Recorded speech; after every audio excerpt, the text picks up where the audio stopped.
Um, I don't think there's a problem finding people to run either. People are running against these people that are currently in office. They want the job. The job market is awful, by the way. So I know a few of the candidates personally, they're thrilled to get the income that we will be paying. Now, is there a sensible increase, structure? Sure, there can be. I'm not opposed to that again. But the way of going in and the theatrics that Madam Chair stacks the committee with is mind blowing to me. I just would ask all of you to do something responsible with this. Take your voters into consideration. Vern, go down to your district, talk to people, because people aren't that happy. They're not that happy. I mean, they're sad, actually. They're sad to see what's happening to our country. They're sad to see what's happening to our county. Thank you, Michelle. Time is up.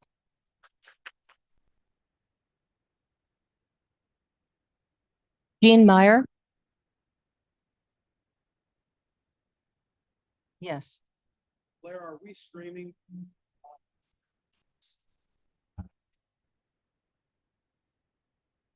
Ready? Yes, Jean.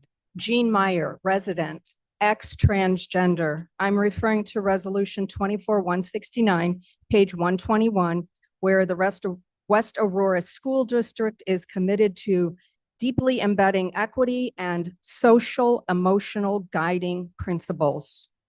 We get one day, the 4th of July, to honor our country, and 1 month to honor Pride Month, the entire month of June, and no days to honor the biblical family designed by God with one mother, one father, and children. Nearly 10 years ago, when I resided in Elgin School District G46, I felt compelled to stand in support of the transgender students who were being allowed to use opposite-sex bathrooms. I hope you can hear the compassion in my voice for these young people. My support came not in the same direction the country was moving, but in indignation that these transgendered students were being helped by affirming what is a mental health issue. I checked out the many research articles before testifying to the board showing how environmental pollutants from microplastics to synthetic birth control hormones were messing with vertebrate reproduction from fish to humans. It looks something like this. Male turtles exhibit female behavior and have eggs in their testicles.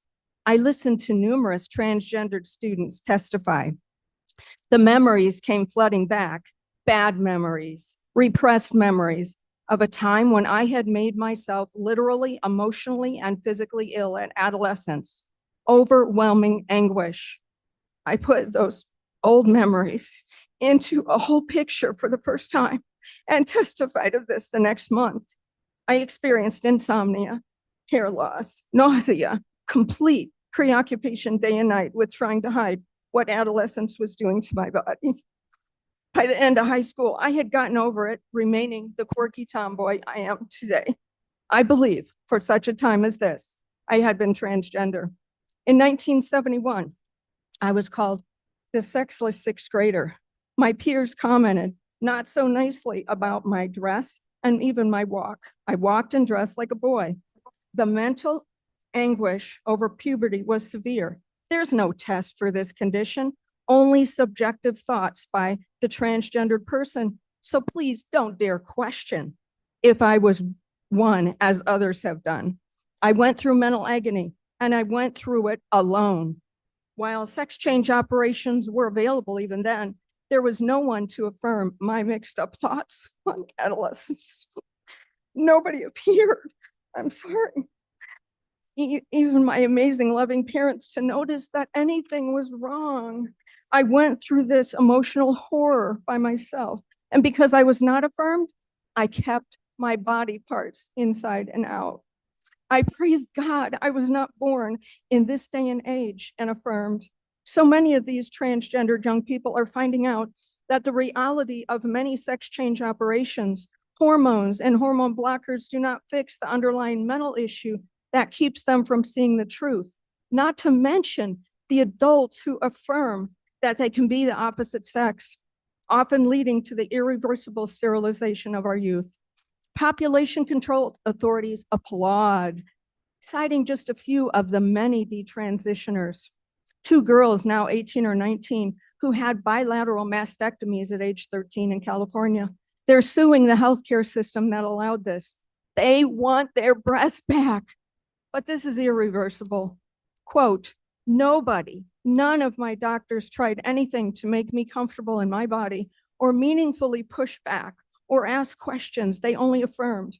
A woman now married sobbed and sobbed, realizing she will never birth a baby, that after beginning the bottom surgery with having her ovaries removed, but stopping short of having a fake penis put on, she realized she'll never be a real man. But praise God, she and her husband have adopted. The suicide rate of men getting the bottom surgery, neovagina, a stinking hole that the body tries to heal, is quite high. Here's a quote from a young man 3 years into a neovagina. I'm experiencing discharge and pain again from my neovagina. Orgasming is very difficult these days. I feel less than half of what I used to feel down there. I find myself crying myself to sleep at night. I have to clean my vagina to keep smell away and to keep the discharge at bay. I have to dilate once a day still. I should have thought things through more carefully.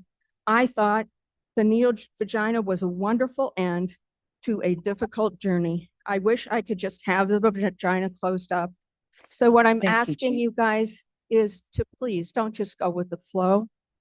Make a decision that is helpful to these young people and also to our country. Thank you.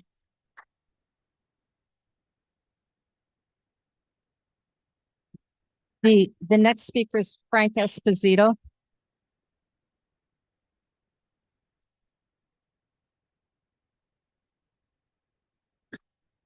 It's your turn. Good morning, everyone. I'm here to talk about something that I brought up at the executive committee meeting, which is, and right now it's ordinance 24-183. Back in the executive, it was 24-2158, and we've discussed how these numbers come about, and hopefully that'll be rectified. I'm specifically talking about, I believe it's page 257 of this agenda. It's talking about the electric vehicle infrastructure. On that one page, there are 3 sections that additions are being made. The first one indicates that any housing unit that is started in after January 1st, 2024 has to have the hookup for electrical vehicles. Then on the next paragraph, it talks about the fact that any unit that has multiple units, they have to have electrical setup for vehicles as of January 1st, 2026. My concern is this. I think the government is trying to push the market into electrical vehicles. If I were in the construction business, which I'm not, but I am in the business of purchasing a home, the cost of the home is going to be higher if you insist that it has to have this kind of setup. So where is it that the government has the right to dictate to the market what way to go? I don't need an electrical setup for a vehicle. I will never own an electrical vehicle because I drive back to the East Coast. And how many days is it going to take me to stop and get the car charged? It doesn't make sense. So there's been a couple of people in my community that have decided to get an electrical unit or vehicle. So they had the electric run. And that's fine. If that's their choice, let them do it. But don't dictate that every new unit has to have that capability. It's not needed, and chances are is not going to be used. I'm concerned about these multiple units that are probably going to have poles outside in the parking lots, because maybe that's all they have is parking lots. What's going to happen to those units when kids come along and start whacking them? So I don't think we should make changes to the code the way it is now. Thank you.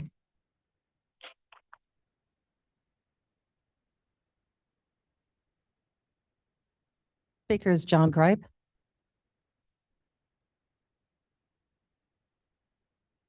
Thank you, Madam Chairman. I'm John Gripe. I live in St. Charles. Today, I'm addressing the agenda resolution on implementing a litany of new rules, regulations, fines, tax incentives, and bureaucracy under the guise of helping the environment in Kane County. This could be called one more set of reasons to leave Kane County. To address this wide-reaching, may I say overreaching and cumbersome resolution, I have the benefit of having two experts on this issue in my household. My wife is a graduate degreed and certified landscape expert with 40 years of practical experience with trees, landscape equipment, and many other elements addressed in this attempt to encumber taxpayers, citizens, and business owners. My son-in-law is I consider him a son, is an electrical engineer with specialties in solar and battery issues. By the way, he has never been a fan of solar. In his words, without tax credits, solar fields will take about 14 years to be cost effective, and they have an operational life of no more than 20 years or so before replacement. That's why our house has no solar panels on it, even though all the internet marketing tells you that the government will pay you to put solar on your home. And don't get him started on electric cars. I once heard a board member proposing that our fleet of county vehicles, including sheriff's vehicles, be replaced with electric. Electric vehicles generate more carbon emissions and toxic mining in their manufacture than a gas-powered car will generate in its useful life. But I'm sure criminals will be glad to see a fleet of police cars involved in a chase, electric police cars. The bad guys will only have to drive far enough until the police car reaches its maximum range and comes to a halt. In short, the entire resolution seems to be an attempt under the guise of protecting our wonderful natural environment here in Kane County. First, consider this. When was county government ever the best source for regulations put in place to tell homeowners how to manage their yards or to tell landscape business owners what equipment they can use for what job or what's best for both parties? It's not. Example, part of the resolution says that if you cut down a 30-inch caliper, that's basically width, tree, you need to plant 31-inch trees to replace it. Really? Imagine your typical quarter-acre homeowner that needs to remove a tree. Remember, this resolution doesn't care why. All they have to do is replace it with 30 trees on that same property. Can you imagine losing your lawn to create a forest of trees that won't grow well in such a confined space and will cost a fortune to buy and another fortune to plant, unless you have a group of energetic young folks to do it for free? Just an FYI, the U.S. Forest Service doesn't have such a ridiculous practice. They will plant at least one new tree for each mature tree removed. And of course, the county will have to gorge its bureaucracy to manage the new tree laws, including people to view, judge, follow up, and probably fine homeowners and nature companies. And guess what? The people that won't be crippled by this new set of regulations, restrictions, and costs will be the wealthy, while the people that need your protection will be the ones most abused. And what about the many, many landscape companies that mow, maintain, cut down trees, and other necessary services to keep our county beautiful? Okay, fellas, you now need to have a total electric fleet of vehicles, mowers, chainsaws, weed whackers, and such. But you'll need another electric dump truck to carry all the spare batteries for all of your equipment. By the way, those types of trucks don't exist. And if they did, you couldn't afford them. Will such a resolution as this probably put all the already worker and cost-constrained landscape companies out of business? But isn't that good for the environment? Not if you're employed by or own one of those companies. Suffice it to say, this resolution seems to be driven by emotion, not fact. But that seems to be popular these days. Let's stop before we bloat the government more, burden taxpayers, handicapped business owners just to make ourselves feel better about our environment. We need to think this through and not just run to create something even experts have problems with. And I'm not referring to the ones paid by the county. There are many experts, and my wife knows several, that would be glad to consult with the county on this for free. Let's do what's best and not just something that's fast and sounds good. Thank you.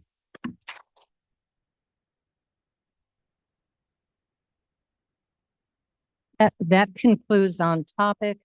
We will now be moving forward to off topic. And the first speaker will be Mr. Young. Mr. Young, please. You'll have 3 minutes, sir.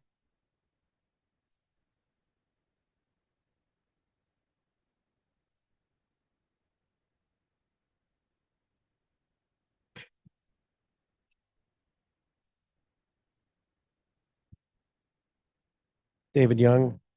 I noticed that there are a few proclamations on the agenda, one for nurses and one for public works. I guess that is more important to chairman than having proclamations against Kane County as a sanctuary county and against non-citizens voting in school board elections. But that is her prerogative. That is her agenda. She sets the agenda for these meetings. A proclamation passed the Public Service Committee meeting last month. It was titled, "A Proclamation by the Kane County Board Opposing Non-Citizens Voting." It stated, "Now, therefore, be it proclaimed, the Kane County Board hereby expresses its strong opposition to the participation of non-citizens in the electoral process, including but not limited to elections for Kane County Board, school boards, and other local government entities, not allowing non-citizens to vote in any Kane County elections." That's pretty simple. And this passed out of committee and should have been put on the full county board meeting in April. But due to politics, this was not put on the agenda. Are we not supposed to follow our laws that simply state that it is unlawful under federal law as well as Illinois state law for non-citizens to participate as voters in federal elections, midterm elections, consolidated elections, primary elections, special elections, school board elections, and any other elections conducted within the jurisdiction of Kane County? Shouldn't we be following those laws? PIROG hounded a few board members after that committee meeting. What have you done? I think what they have done is that they have made Springfield mad. I guess Springfield tells the chairman what to do in Kane County. Opposing illegals from landing in Kane County and opposing illegals from voting are against Springfield wishes. And this appears to be the marching orders for PIROG. Create a sanctuary county by adopting sanctuary policies. Create policies that follow Chicago. I thought that the chairman was paid by me, by you, the citizens in this room, not by anyone who resides in Springfield or Chicago. Senate Bill 1345, which would allow non-citizens to vote in school board elections, is sponsored by Selena Villanueva and is still active in the Illinois General Assembly. And it just got 3 more sponsors in the last month. This is not dead. PIROG said that it was dead at the April board meeting, which is not true.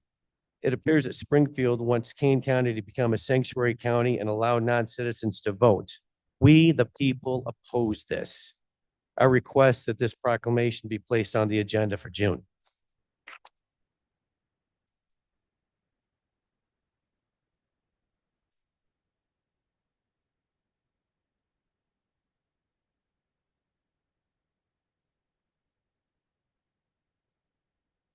Next speaker is Mr. Lawson. No? Okay, Mr. Lawson is not speaking today. Mr. Avalar?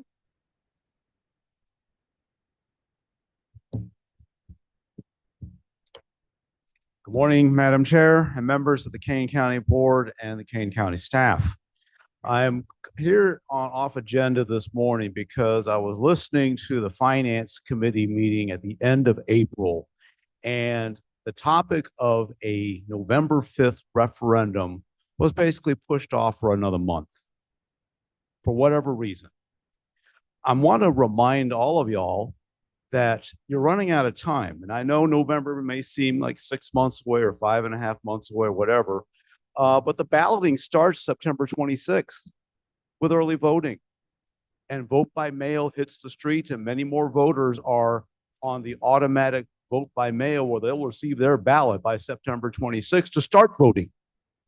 And that means proponents as well as opponents will have less time to sell their side of the story. So I don't know how all of y'all are going to get this on the ballot, get it in a final form, but I will also tell you that you're going to have to decide what is the best amount that has the best chance of passage during these times. I've been hearing talk about going all the way up to 1%. Well, up in my neck of the woods in Algonquin, that would mean from an 8% sales tax to a 9% sales tax. And if we were to go to 9%, the McHenry County side of our village is going to be at 8.25% on July 1st. But I also want to point out, though, that people are saying, well, tighten your belts and don't hire people if you can't afford to pay them. Well, Washington and the federal government, I'm sure the human resources as well as the state's attorney is already working on this. They announced at the end of April a rule change on overtime pay, raising the threshold for eligible employees from $35,000 a year. It will go up to $43,888 on July 1st, and then to $58,656 on January 1st. And the Biden administration's Labor Department is also doing everything they can to close how many workers are exempt employees, particularly through the executive, administrative, and professional or EAP guidance under the Fair Labor Standards Act. So hopefully the impact assessment is going to factor into the referendum discussion, because this is real and this is through executive fiat. This is not by an act of Congress. Oh, and also the highly compensated employee component is going to go from currently 107,000 and change to 151,000. Apart from Kane County, think what that does for not-for-profits and for all businesses. That's real and it's coming. It was announced and published on April 26th. And I hope that the county, through the appropriate channels, will get on top of this and assess the impact. Thank you. Thank you.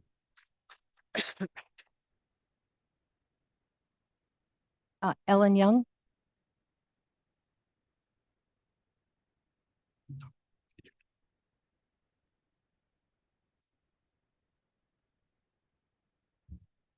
Good morning. My name is Ellen Young. We've lived in Kane County since 1979. I'm here once again to thank you for all you do and to again speak about the sales tax, the proposed sales tax. My apologies to the executive committee members who heard me before, but I feel so strongly that I came back to speak to the whole board. We've heard a lot of misinformation recently at these various meetings. We heard that we have the highest sales tax in the country. That's simply not true. I can give you many states that are up at 9%. We have heard that the economy is failing despite the fact that we have record employment and job creation and a stock market with all-time highs. And according to the National Retail Federation, last year's annual retail sales grew 7% over 2021 and totaled 4.9 trillion, a growth rate double the pre-pandemic average annual retail sales growth. We heard that Oberweis was closing and there were more jobs being lost when there are two entities vying to keep it open. This kind of information isn't helpful. We live in unincorporated Kane County, and I remember when the road referendum failed. And then people complained repeatedly that road maintenance wasn't what they wanted it to be. We can't have it both ways. We either come up with funding or we cut services. We can't continue to use reserves for ongoing expenses. That not only leaves us unprotected in a case of an emergency, but those reserves eventually run out and we need a solution before then. My husband and I are retired. We live on a budget. We aren't eager to pay more either. But the county hasn't had a tax increase in 14 years, and it needs more funding to maintain both the quality of life we have here and our property values. Clearly, residents are polarized. Some of us are willing to pay more to keep services and some of us aren't. That's why the proposed tax increase absolutely should be on the ballot in November. That's how democracy works. We decide whether it goes through not by arguing at meetings, but by voting. I plan to support this tax increase, and I accept that others will oppose it. Let's agree to disagree and resolve the issue with a countywide vote. That is how democracy is supposed to work. Thank you.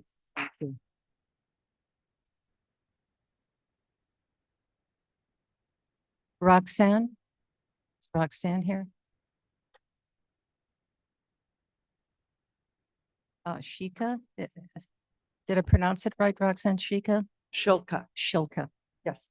I'm just waiting for the clock to time out. Here's this one. Okay, I want to read a firsthand letter from my friend on the consequences of sanctuary policy in another Illinois county. This information was gathered from my friend who works as a driver for Walmart. He has undergone a 6-month background check, and also from the Walmart employee who delivers the goods to the cars out in the parking lot, who happens to speak Spanish fluently. Here goes. I am writing to you about a pressing issue concerning the exploitation of Walmart's delivery system by criminal organizations, particularly involving illegals. It has come to my attention that criminal organizations linked to Mexican cartels and Venezuelan gangs are utilizing Walmart stores as hubs for their illicit activities. Specifically, they are employing illegals as Spark delivery drivers, orchestrating a sophisticated operation to maximize profits. The modus operandi of these criminal organizations involve providing vehicles, fraudulent Spark driver accounts, and phones to their drivers. They exploit software to gain an unfair advantage, accessing delivery orders, allowing them to cherry pick high-paying delivery offers. These drivers, many of whom are working for the cartel to repay debts, are operating as partners, posing a significant threat to public safety. It is alarming to note that none of these individuals undergo background checks, raising the possibility of cartel and gang members delivering orders to homes, schools, daycare centers, and vulnerable individuals. Of particular concern is the access granted to these individuals in sensitive locations such as schools. The potential presence of individuals with criminal backgrounds within these premises pose a grave risk to students and staff alike. Furthermore, the lack of verification procedures for Spark drivers exacerbates the danger posed to customers, especially the elderly and those with disabilities who rely on delivery services. The possibility of a convicted criminal gaining access to their homes is deeply troubling and demands immediate action. Despite repeated requests from other Sparks drivers, Walmart management, particularly at the Plano location, has failed to implement basic safeguards. I'm running out of time. I want to say this is only the beginning. Things will get worse if you allow sanctuary policy to overturn our existing written laws. Thank you.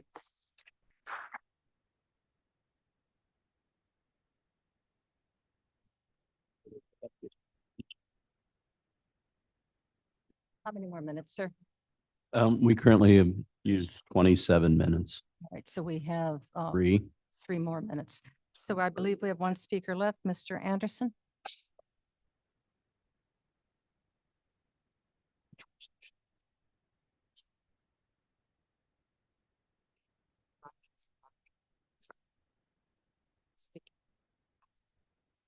Good morning, Brian Anderson, Sugar Grove, Illinois. First things first, want this on the record. I will be sending an email to you, Madam Chair, and to also Finance Director Kathy Hopkins.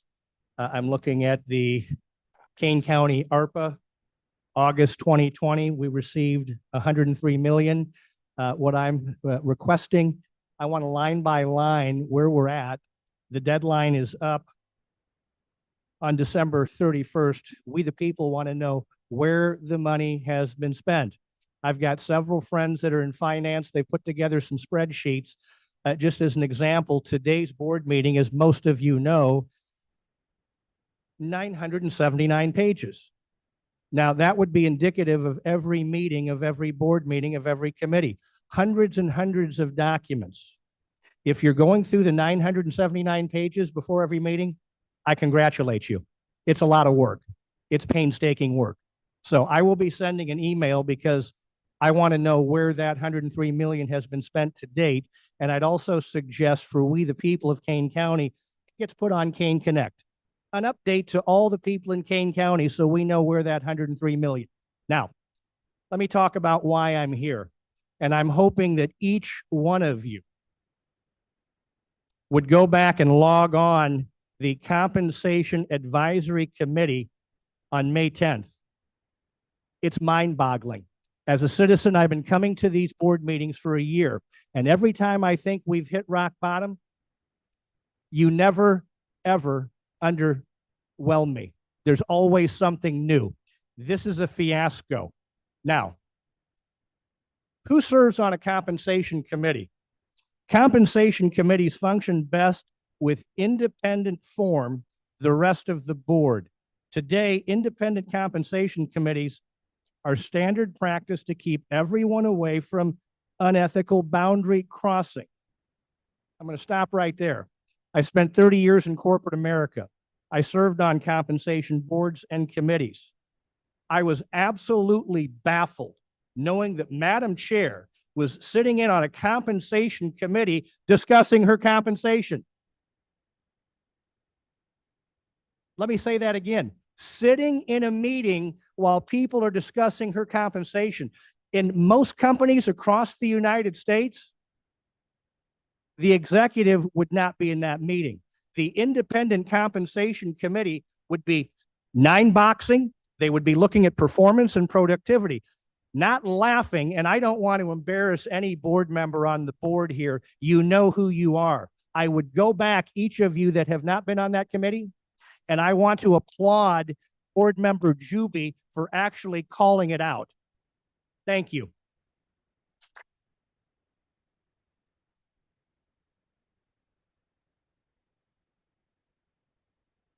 Ladies and gentlemen, that concludes the public comment today. Thank you all for signing up to speak as usual. We do appreciate hearing your words. All right.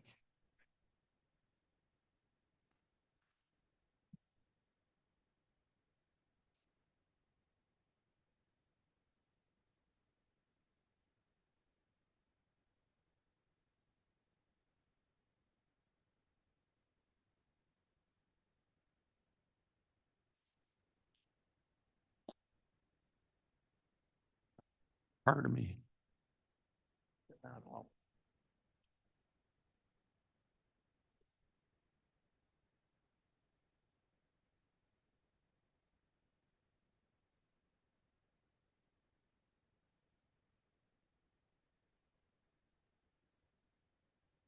So there's much to celebrate this month. It is, first of all, I'd like to thank and appreciate all the moms who are here in the audience. I hope you all had a lovely weekend, a well-deserved weekend caring for your children and your families.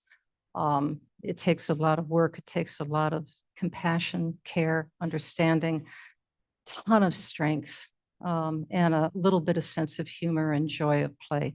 Thank you to all the moms and to the wonderful men in their lives, which hopefully they have, that help support that endeavor. And oftentimes, to transition to our first proclamation, we see when we go to a care provider that many of the nursing staff are women. There are now male nurses as well, of course, but primarily women are still in that profession. And with that in mind, it's very suitable right after Mother's Day to proclaim May 6th through the 12th as Nurses Week in Kane County. So I'd like to invite Mrs. Strathman to read that proclamation, if you would mind. And Yes, do we ma'am. have any of your nurses here from Kane County represented? We do not. Okay, very good.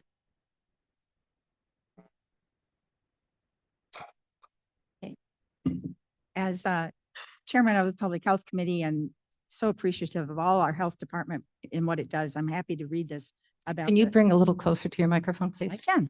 Wonderful. I was just saying, as chair of the Public Health Committee, I'm happy to honor the nurses in our communities. So I will read this. Proclaiming May 6th to 12th, 2024 as Nurses Week in King County. Whereas the nursing profession has been instrumental in the development and implementation of healthcare strategies that promote the wellness of the community, prevent illness, and manage public health emergencies. And whereas nurses serve with compassion and dedication, providing essential services not only in hospitals and clinics, but also in diverse settings such as schools, community centers, and particularly within Kane County Health Department and other county departments. Whereas public health nurses at the Kane County Health Department and other associated departments play a crucial role in implementing health programs, conducting community outreach, and leading initiatives that directly affect the health outcomes of our community. And whereas these dedicated professionals tirelessly work to improve community health standards through vaccination, health education, prenatal care, disease prevention, and emergency preparedness. And whereas the commitment of the public health nurses to safeguarding the health of Kane County's residents is especially vital as they serve on the front lines in battling ongoing public health challenges and emerging health crises. And whereas the advocacy and tireless efforts of public health nurses ensure that vulnerable populations receive the necessary care and support, bridging significant gaps in healthcare access and education. And whereas, wait, my print just got small again. Whereas Nurses Week is a national observance that acknowledges the indispensable role of nurses and celebrates the critical contributions they make to healthcare and community wellness.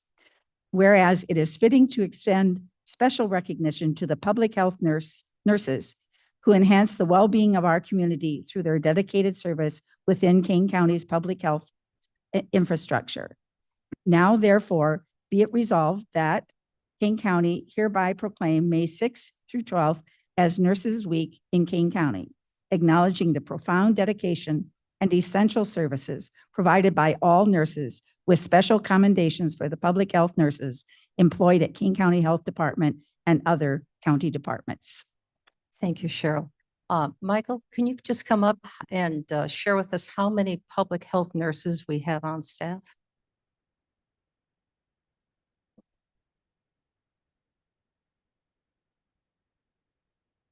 Believe Michael Isaacson, Director of the Health Department.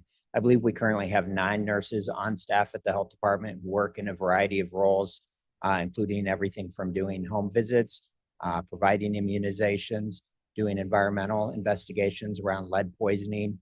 So it's a wide variety of things that they do, and we're just extremely thankful. So thank you to the board for recognizing them. And we thank them. Thank you.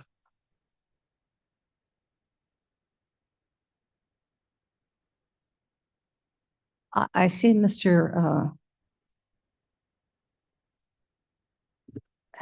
Davos has left the meeting, and I was going to ask him to do National Public Works Week, but we have staff here as well. So Mr. Caius, would you mind reading this, please, for us? Sure. This is Caius. 20. Oh, here, he's back. Hold on. Mark, we're waiting for you. Knows how to make an entrance. This one changed, come with a warning.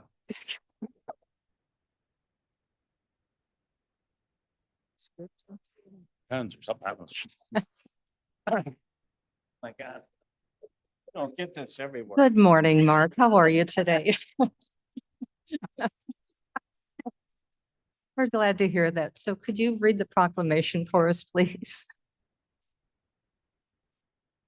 You want me? Just read some. There we go. Didn't even give it. I'm sorry, Mark. I wasn't even thinking. Old fashioned. I like the, textile approach.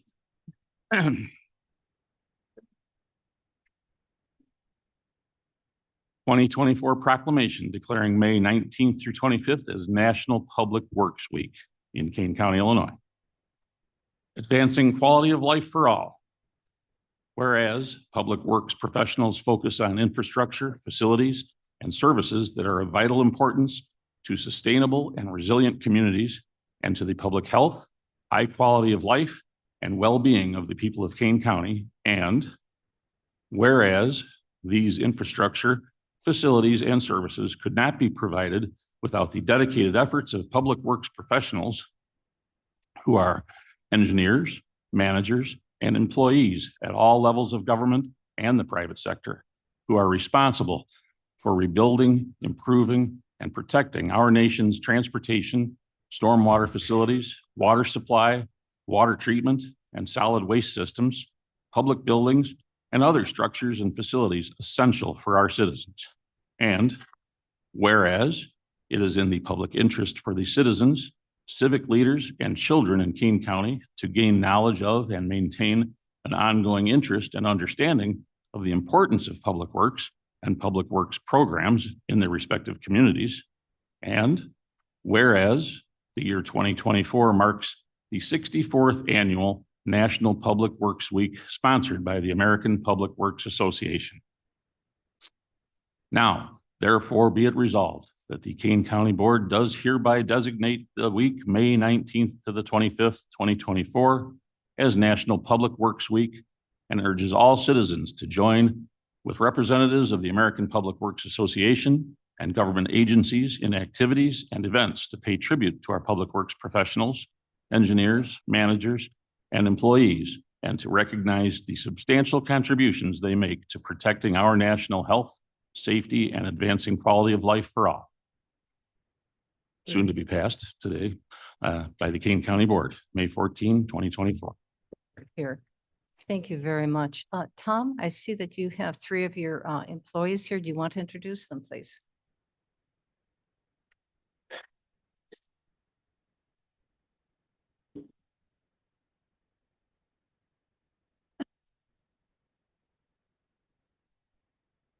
Well, I just wanted to real quick, just say thank you for the proclamation.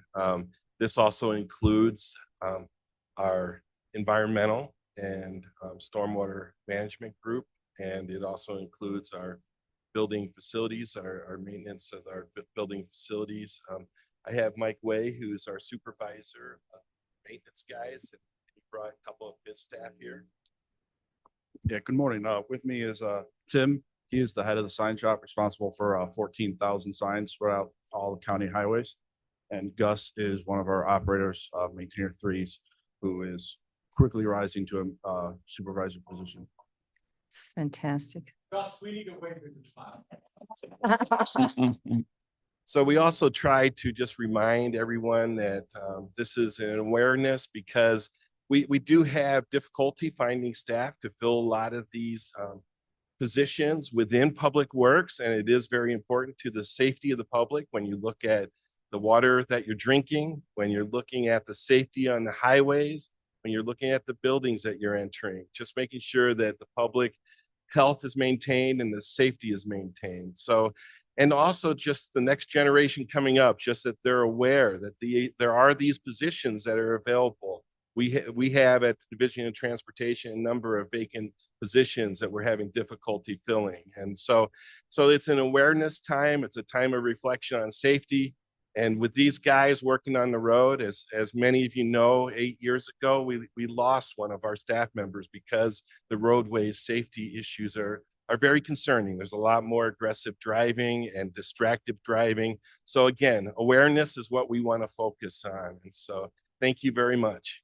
And thank you. Thank you, gentlemen.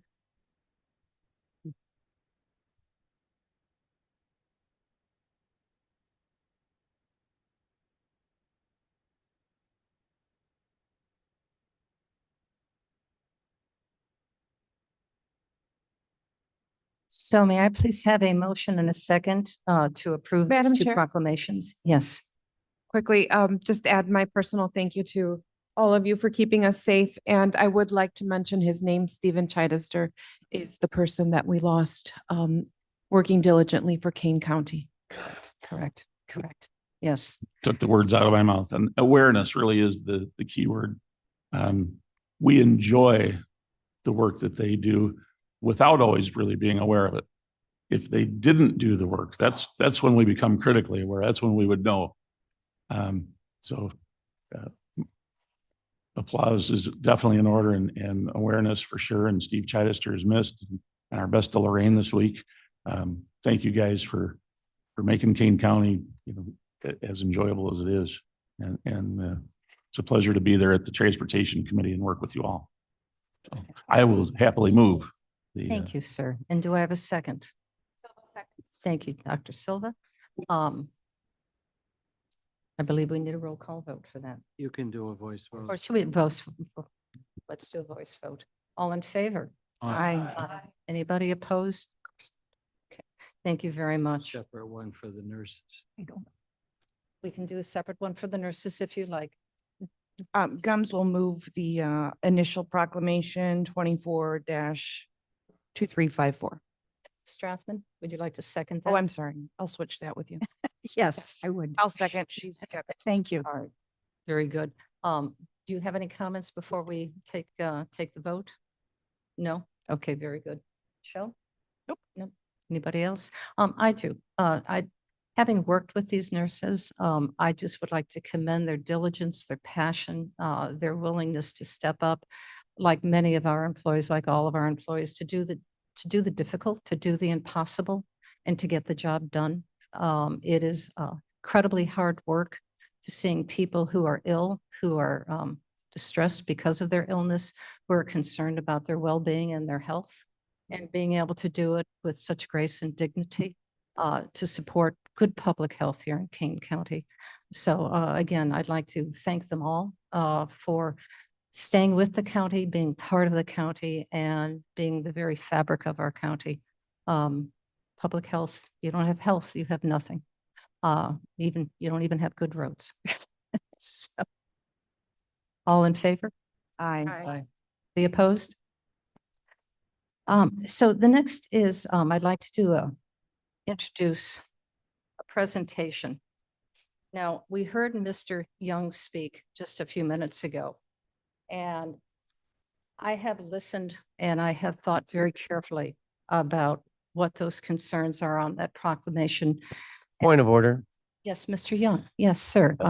As the chairman of the board, you are here to run the meeting. Yes, I'm doing And it properly. as that, the comments regarding proclamations or any of what was been said is not supposed to be for the chairman. It's supposed to be for the people on the board.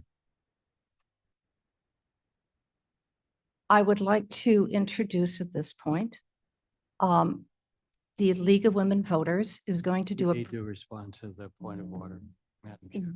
as to, Or you can decide if the point of order is well taken or not well taken.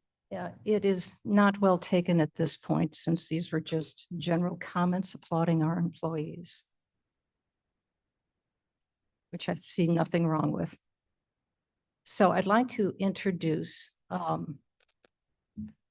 Sue Whitworth, who is the president of the Elgin Area League of Women Voters, who's going to do a very brief presentation on both federal and our state laws regarding voting.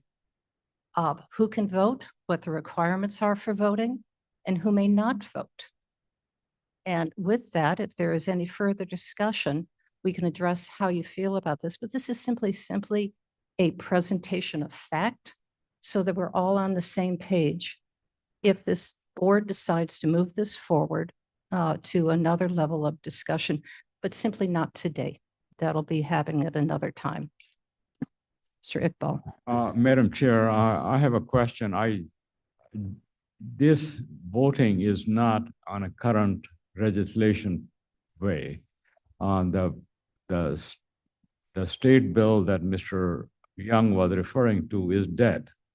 I'd like to move this forward if Yeah, I may. this presentation is not needed. I think it's important information and it'll be very brief. I promise you, it'll be very brief. I think you'll all enjoy it because it'll bring us all on the same page of fact. 3 minutes. It's going to be very fast. Yes, please begin. Here we go.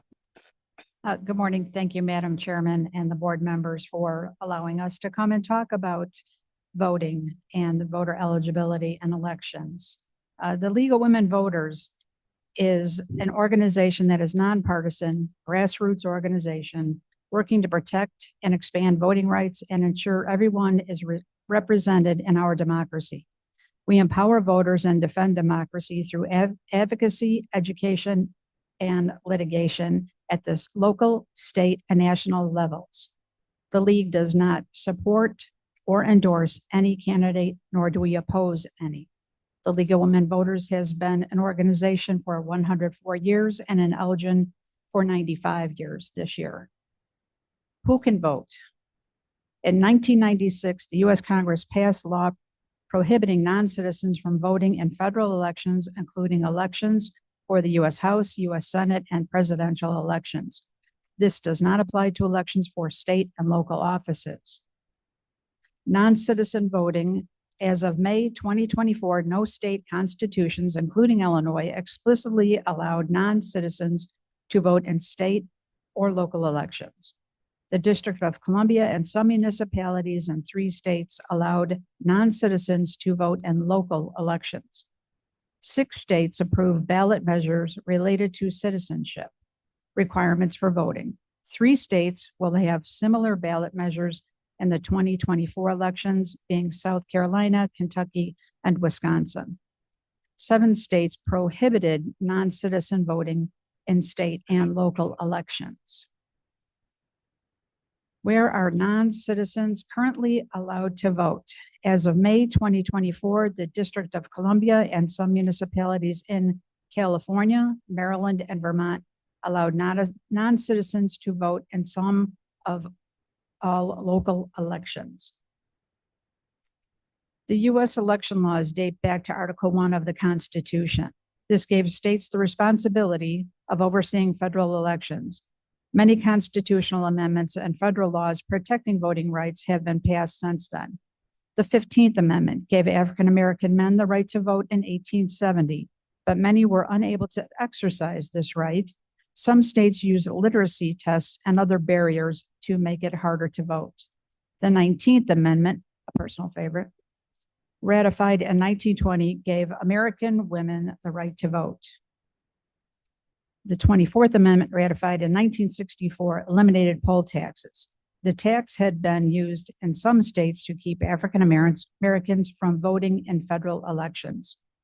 26th Amendment, ratified in 1971, lowered the age for all elections to 18. The Illinois Constitution, Article 3. Voting qualifications. Every United States citizen who has attained the age of 18 and any other voting age required by the United States for voting in state elections and who has been a permanent resident in this state for at least 30 days. Next preceding any election shall have the right to vote at such election. The Senate Bill 1345 was introduced in February 6, 2023, and has still been in assignment since March 10th, 2023, 420 plus days since its last action. The bill summary, it was introduced.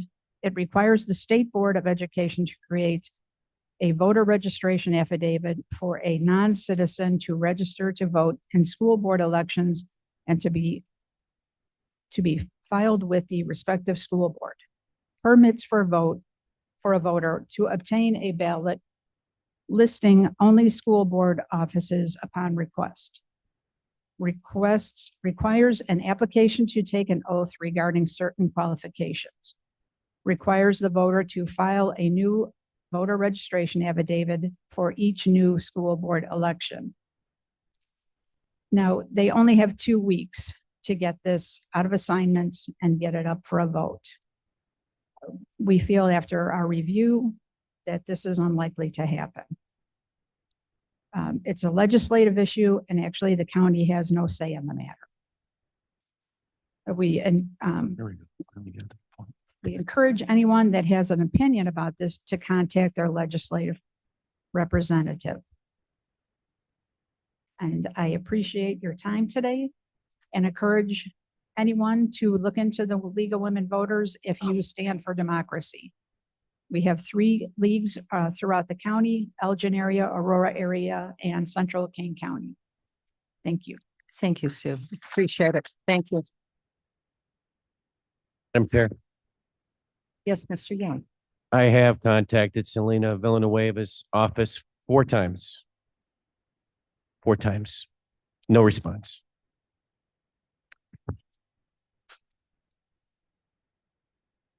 All right, we're now moving on to our ordinances. Madam Chair, I have some unfinished business and new business.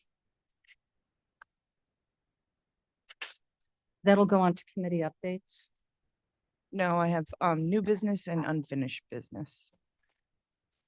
Just two things, really Yes. quick. I know everybody here is working collectively. This is police week as well, and everybody's working on getting that proclamation done. So I just wanted to let everybody know that we didn't forget that. It's just not on our agenda today, but it is police week. And Moose Heart has an event. I believe it's on Wednesday night. And then there's also an event down in Aurora on Saturday morning at 10 o'clock. So we love our sheriff's department, and I know everybody's working on that. So thank you.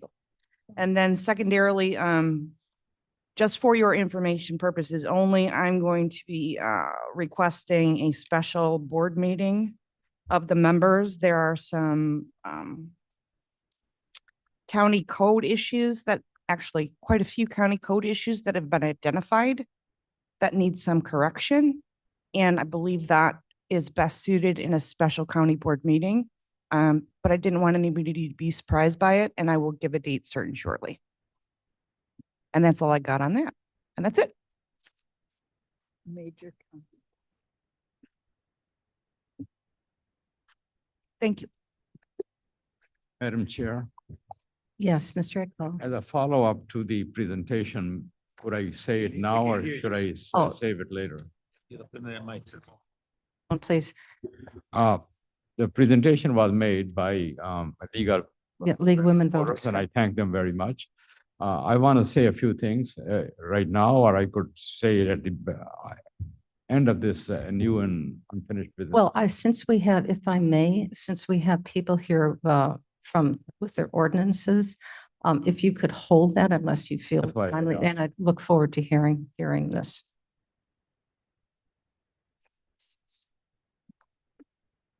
All righty. All right, are we ready for the ordinances now? The zoning petitions?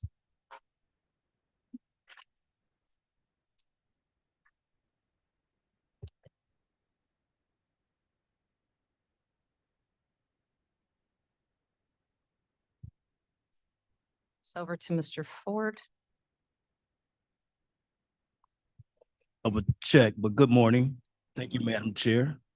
Our first petition is number 4628. The petitioner is Arthur 29 LLC. The location is 41 West 130 Norris Road in Blackberry Township. The proposed is rezoning from F District Farming to F2 District Agricultural Related Sales, Service, Processing, Research, Warehouse, and Marketing, with a special use for retail, nursery, and greenhouse operations. The 2040 plan calls for agricultural. There's been no objectives. The zoning board has approved with just one stipulation, and make the motion to move it. Okay. Thank you. By Berman, yes. All right, do we have, I believe we have. For this one, just one, which is the petitioner, speaker. Greg Voren. I don't know if he's here online. Yes, I'm here. He's online, okay. Greg, you're welcome to speak.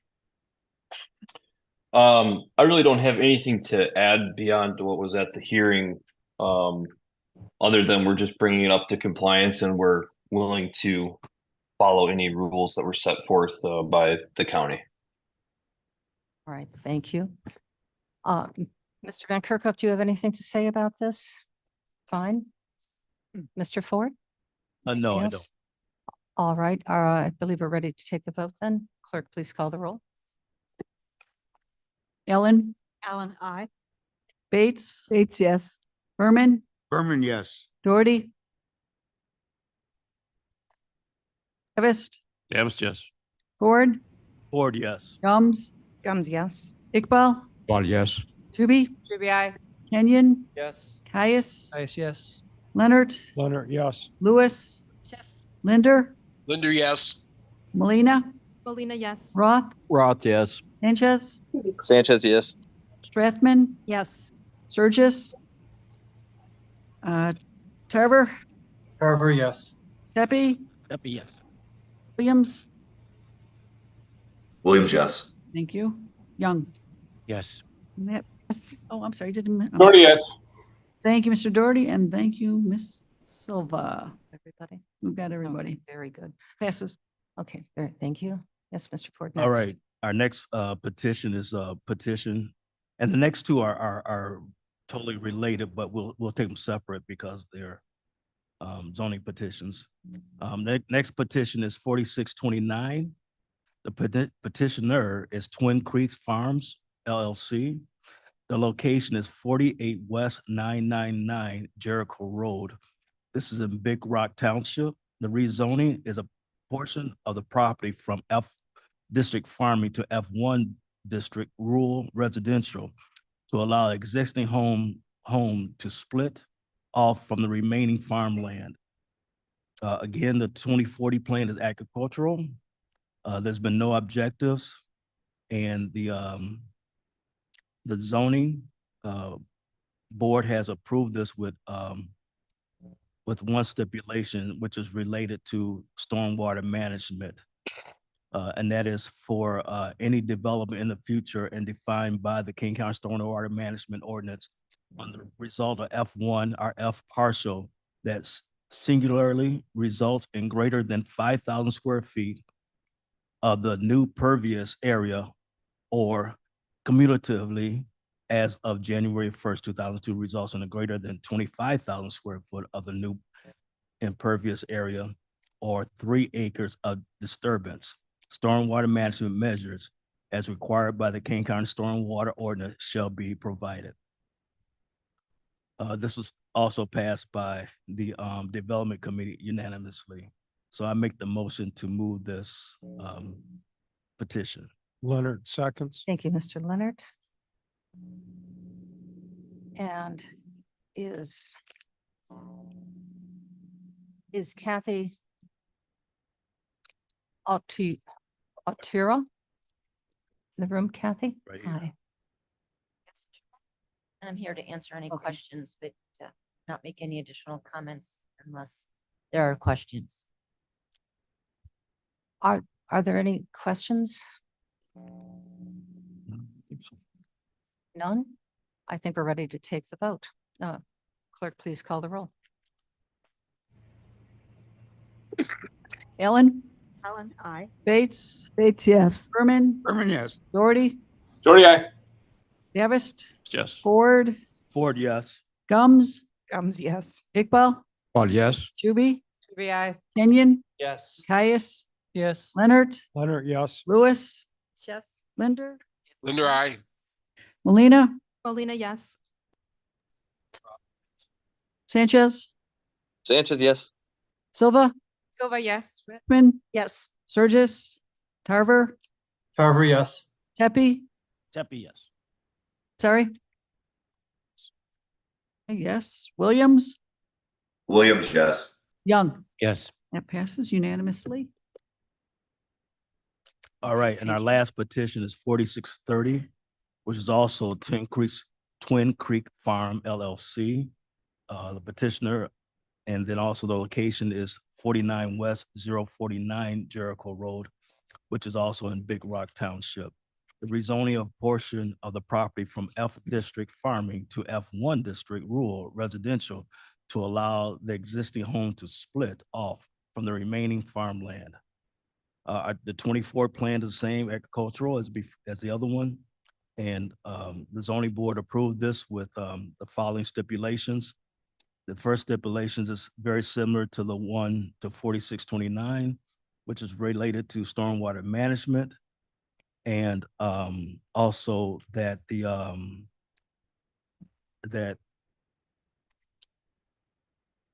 which was a part of, and this was a handout related to the to 4629 is two more stipulations. That is that the zoning maps of Kane County, Illinois be amended accordingly to the changes that are being made to the property. And then the ordinance shall be in full force and effective from and after it passes and approved as provided by law. So with that, I make the motion to approve this zoning request. Leonard seconds. Thank you, Mr. Leonard. Kathleen, do you have any comments to make on this property? Nothing. I'm just hoping that it passes. I'm available for any questions. I've been through the zoning board process and Ms. Juby? I just want some clarification. Is it Twin Creek Farms LLC or Creek Farms LLC? it's Twin Creek Farms Okay. LLC. So that doesn't make a difference that our documents have a different name on them. Okay, as long as the resolution is, okay, thank you.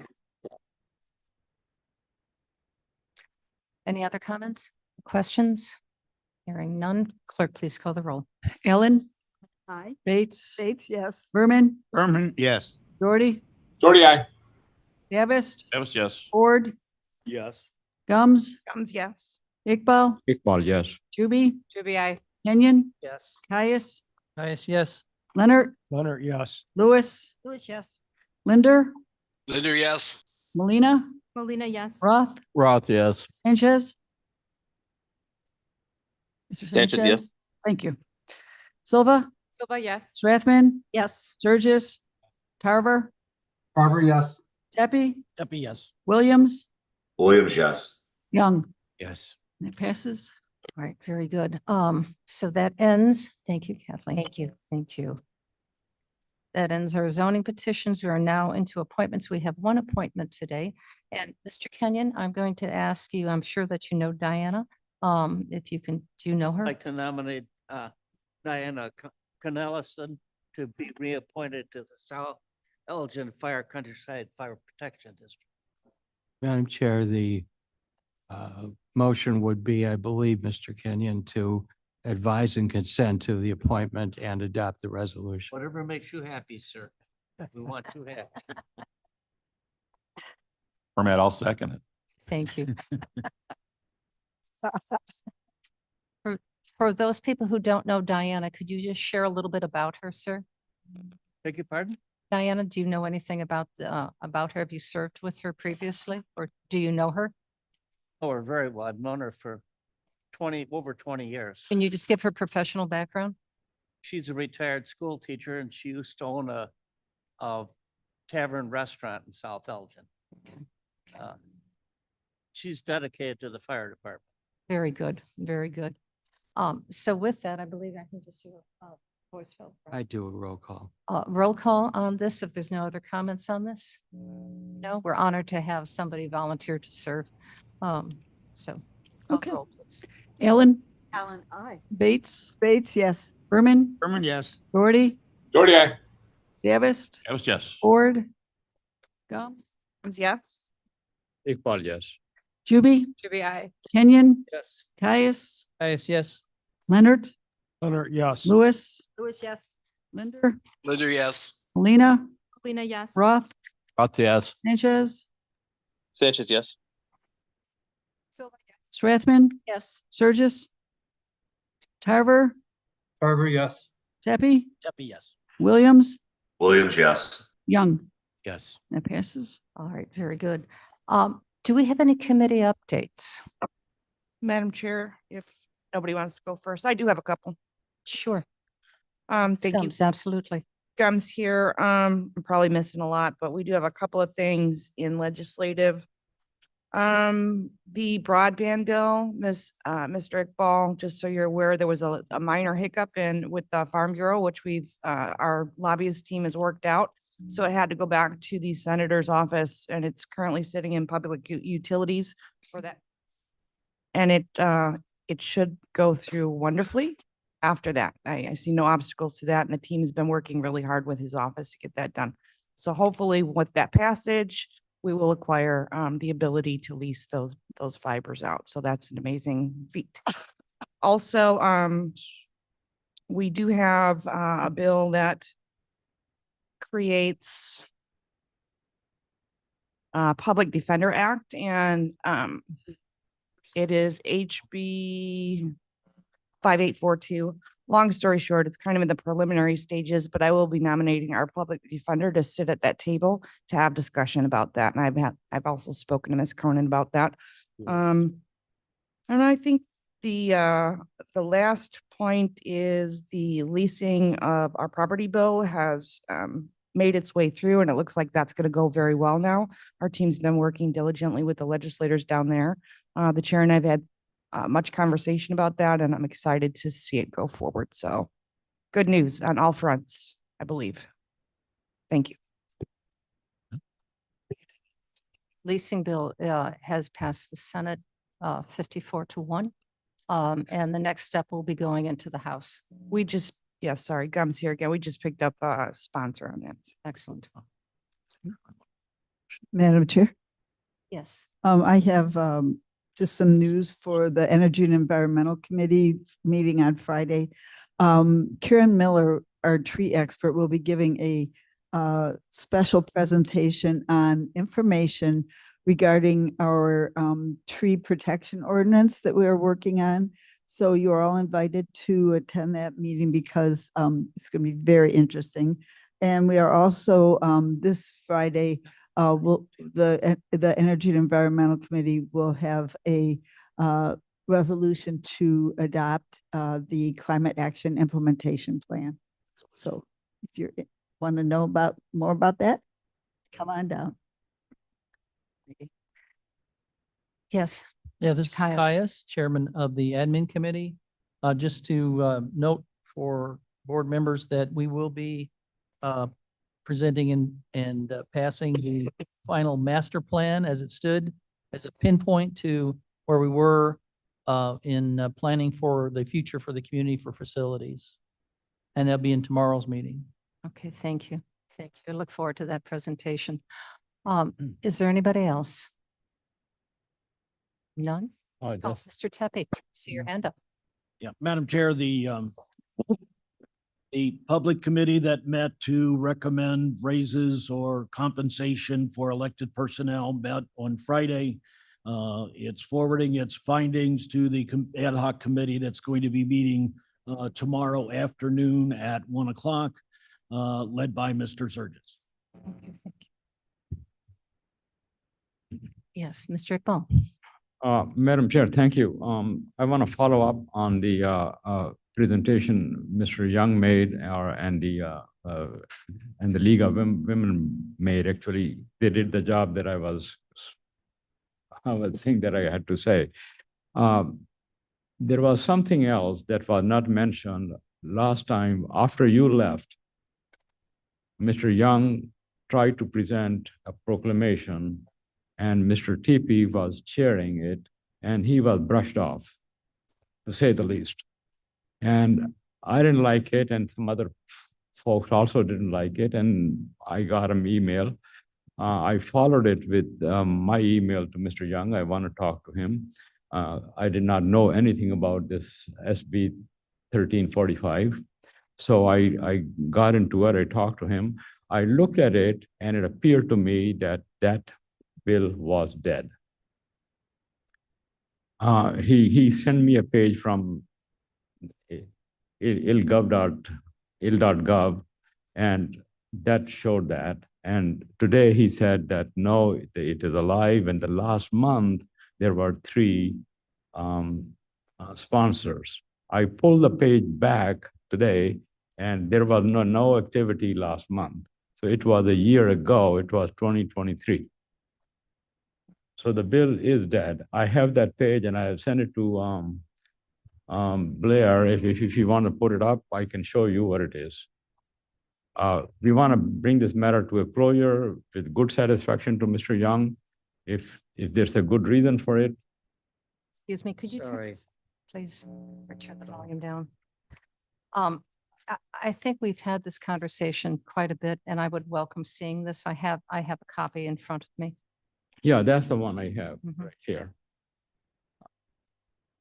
And today I pulled it up again after he said it was last month, and it is still the same. I put the arrows in it, and the arrows, show the last activity, which is again in March 2023. And that's where it stands there, and that's where it died. There's nothing last month. If there is anything, I like to know. And we want to bring this matter again to a good conclusion. I think this was a impolite thing done to him, and it should not have happened.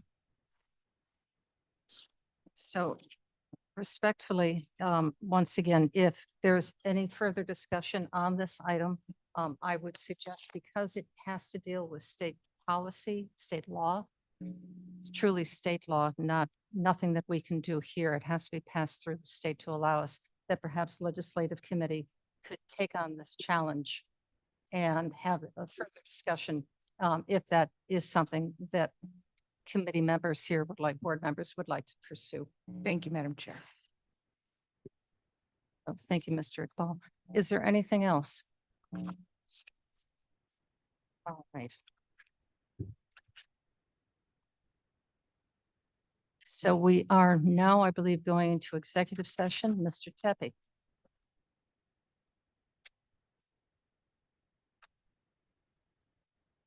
Madam Chair, I'd like to move that we go into executive session for first, the settlement of claims. Second, the purchase or lease of real property for use of the public body. And the purchase or lease of real property for the use of the public body, including discussion of whether a particular parcel should be acquired. And 3, pending litigation.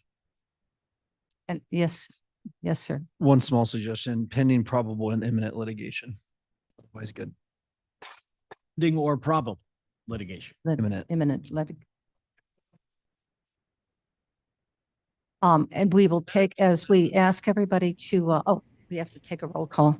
You need to have a, I didn't hear. Second, thank you. I'm sorry, that was Gum seconding. So. Roll call. Roll call. Roll call. Okay, this is for roll call. Ellen? Alan, aye. Spates? Yes. Berman, yes. Doherty? Doherty, yes. Davis? Davis, yes. Ford? Gums? Gums, yes. Iqbal?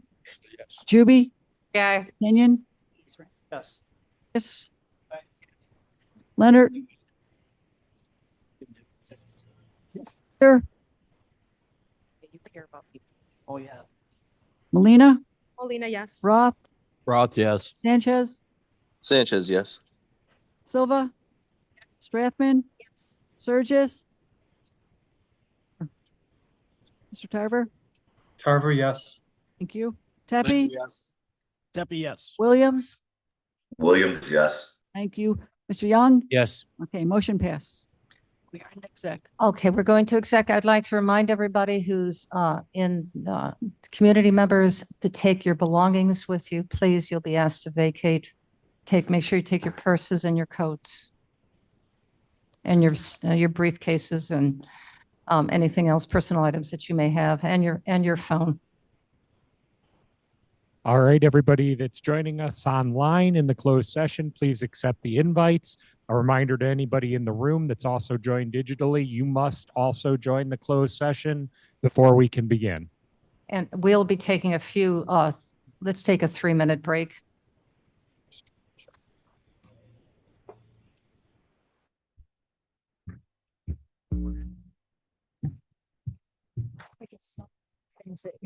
Ready again yet? Well, can I get you some coffee or something? 10 minutes from now, I'll probably be ready. I have one person in the room that has not accepted their invite.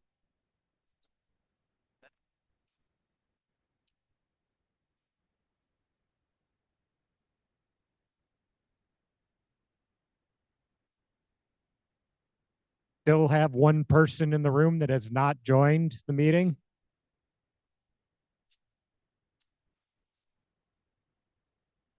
That's not me. Anybody online that is currently hearing my voice that feels they should be in the closed session? Sanchez.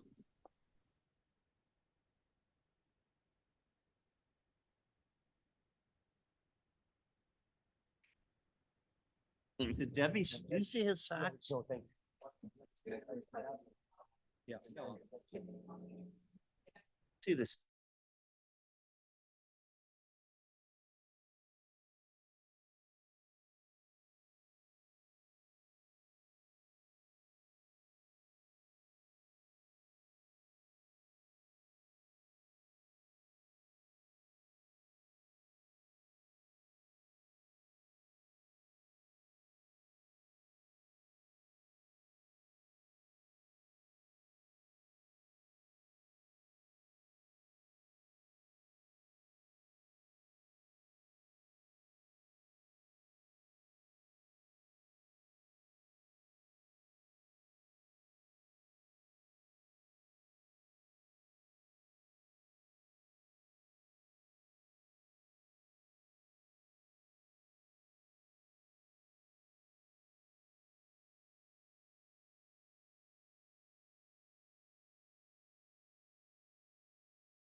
Waiting to be let.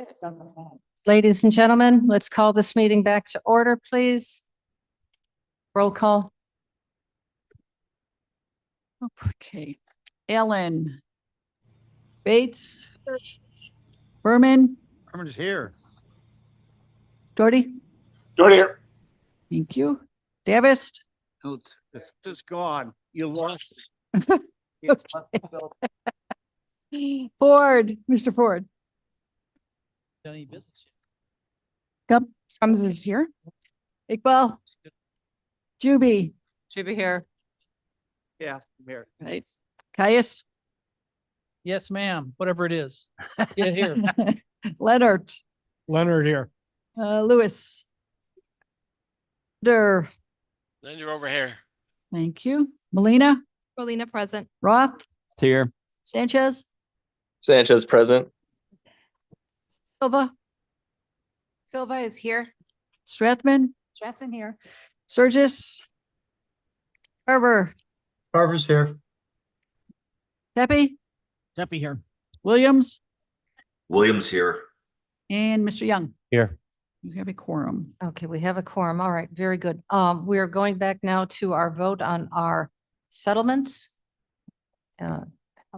May I have a motion, a second, to approve the settlement in case number 21WC 027893 in the amount of $45,875.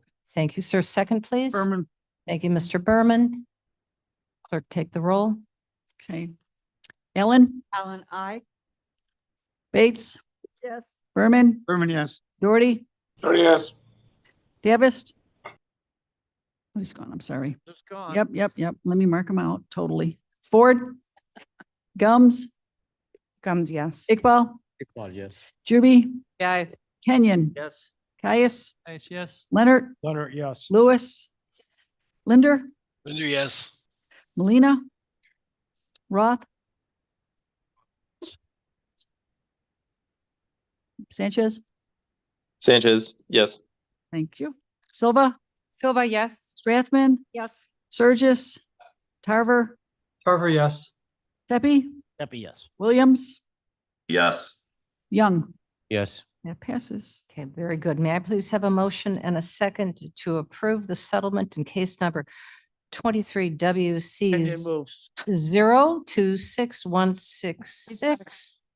Wait, seconds in the amount of $23,838. I have to say the amount, Mr. Kenyon. Thank you. Okay, we have a motion and a second. Clerk, please call the roll. Ellen. Ellen, I. Bates. Bates, yes. Berman. Berman, yes. Doherty. Doherty, yes. Ford. Gums. Comes, yes. Iqbal. Iqbal, yes. Kenyon, I'm sorry, Juby. Should be I. Kenyon. Yes. Caius. Yes. Leonard. Leonard, yes. Lewis. Lewis, yes. Linder. Linder, yes. Molina. Roth. Thank you. Sanchez. Sanchez, yes. Silva. Silva, yes. Strathman. Yes. Surgis. Carver. Carver, yes. Thank you. Tepe. Steppy, yes. Williams. Yes. Remember to go upstairs, Steppy. Yes. Okay, very good. That Thank you. passes. Passes. We are now on to our consent agenda. One moment, Madam Chair, Doherty. Yes, Mr. Doherty. How did Mr. Roth and Mr. Sanchez, or Mr. Surges vote on that last call? Yes, for Roth. They were both Roth. Both positive. Both positive. Yep. Okay, Speaking Just to no your microphone. microphones. Okay. Okay, Thank very you. good. Oh, thank you. Thank you. All right, we're on consent agenda. Would anybody like to remove an item from consent? Yes, Ms. Juby. I'd like to remove 24-170 for a clarification question. Okay. Looking at this side, anybody here on the right? Yes, Mr. Iqbal. Have several. 24-1. microphone, please. Phone, microphone. 24-183. Find it, Um, please. Okay, hold on. Yes, Mr. 24-194.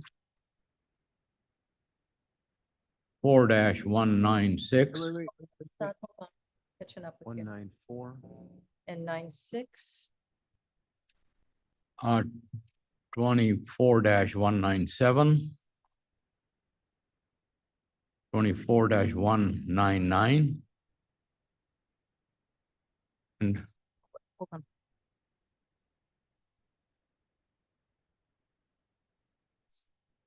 four 200.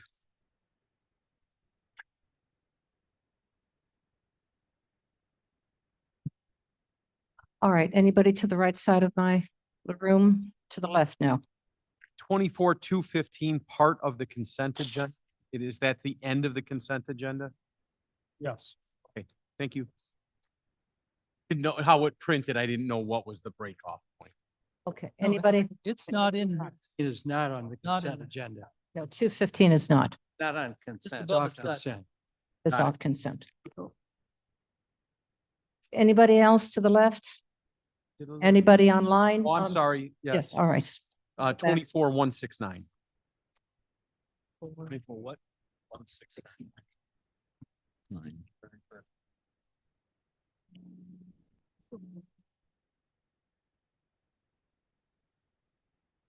Online, Mr. Williams. I would like to remove 24-204 solely for the purpose of abstaining from the vote.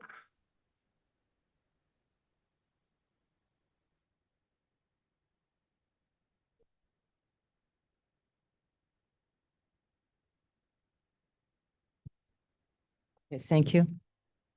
Anybody else online? I don't see any hands up. Just give me a moment. Well, I was going to say, all he has to do is say that when the roll is called on the consent agenda, he can just say he was abstaining. Mr. Williams, when we do the roll call, which we're going to be doing momentarily, just mention as you are voting that you are abstaining from that item. Will do. Okay, so may I have a, oh, yes, yes, sir.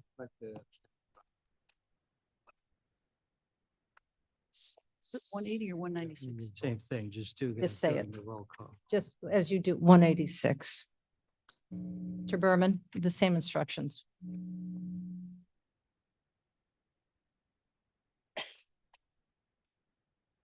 All right, may I please have a motion and a second to, We approved the leftover consent agenda without the one you've taken off.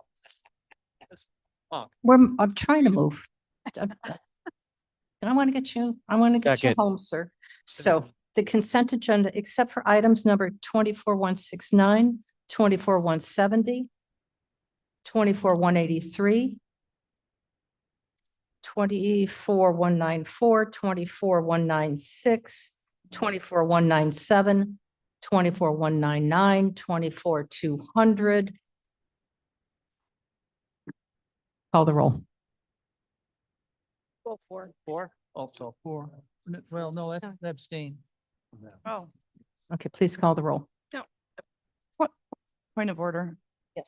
I just need clarification, 'cause forgive me, but I don't believe that somebody abstaining from something on the consent agenda can vote on anything else. It should be removed. She's right.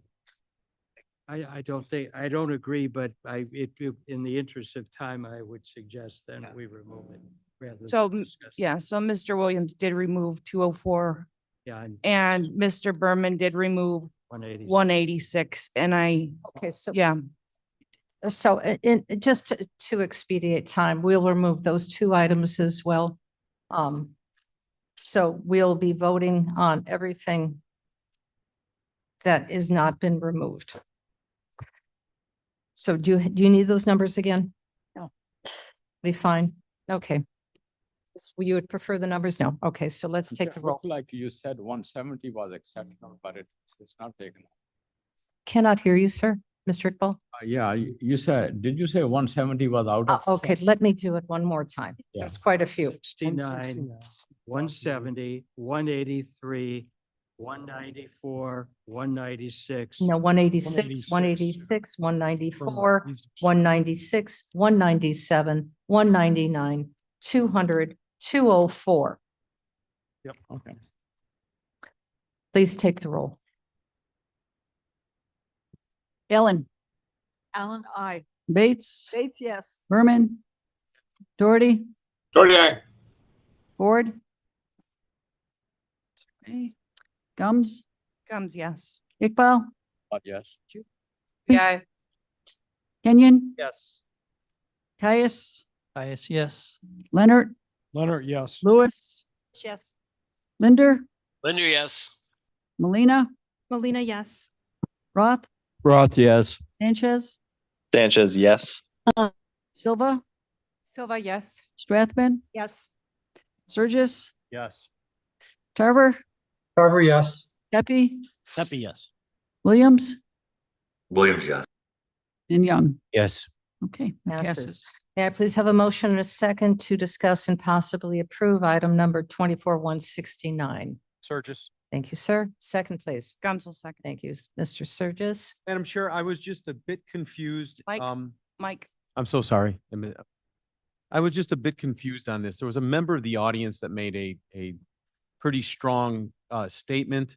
When I read this on page 112, I thought the thing for the high school or for the school West Aurora School District was about gun safety. Am I mistaken on that? I don't know if Jarrett's online or did I thought it was all about gun safety, and I found this to be an extremely positive thing.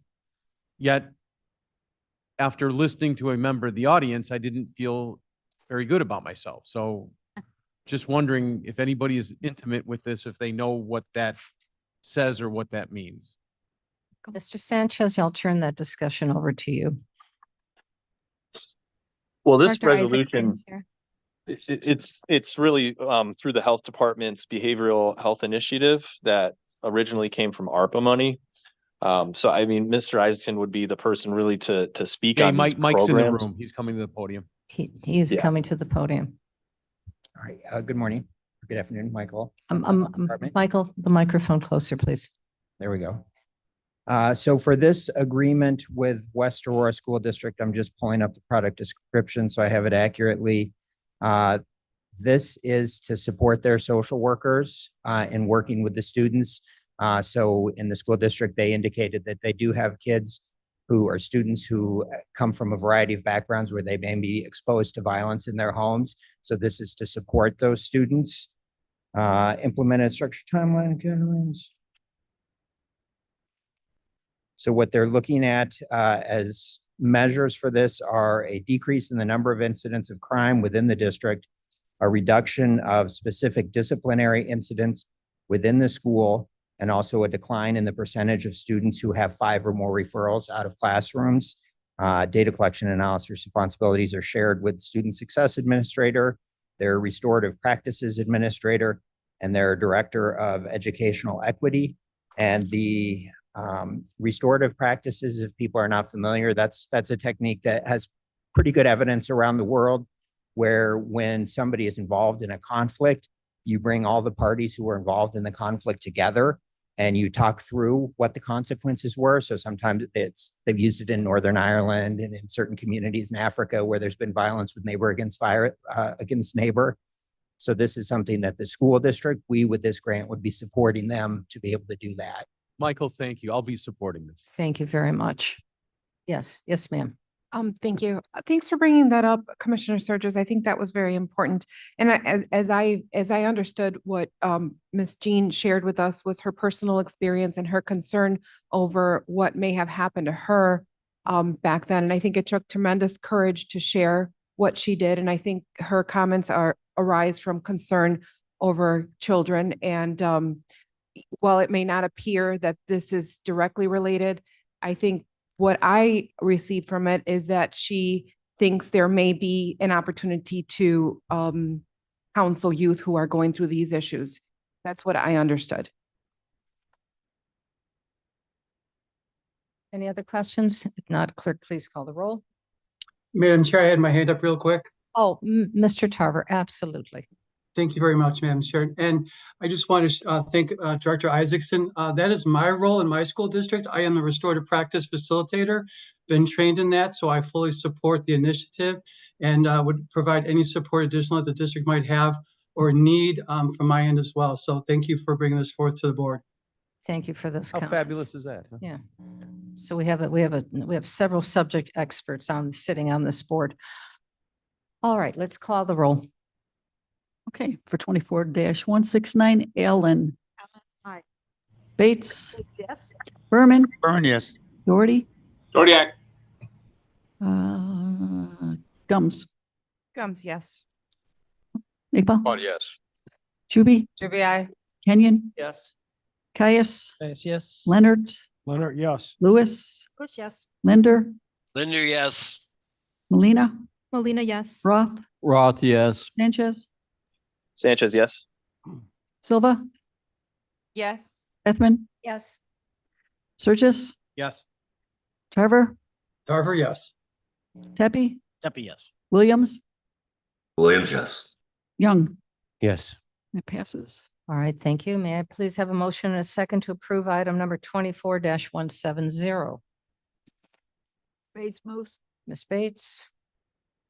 Second, please. Roth will second. Mr. Roth? Ms. Juby? So I have a question. If this is requesting $3 million for the launch of an economic development plan, is this being paid to RW Ventures?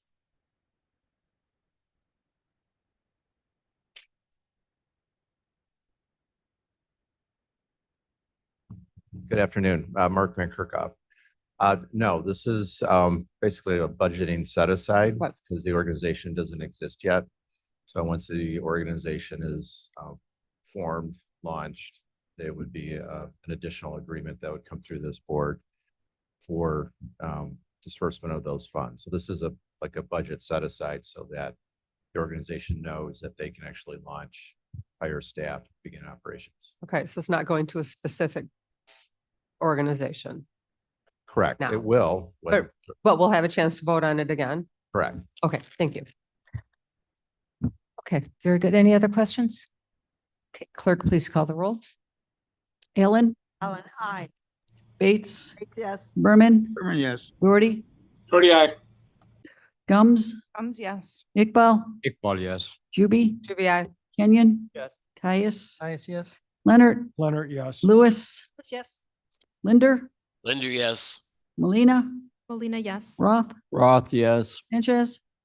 Sanchez, yes. Silva. Silva, yes. Strathman. Yes. Surges. Yes. Tarver. Tarver, yes. Tepe. Tepe, yes. Williams. Yes.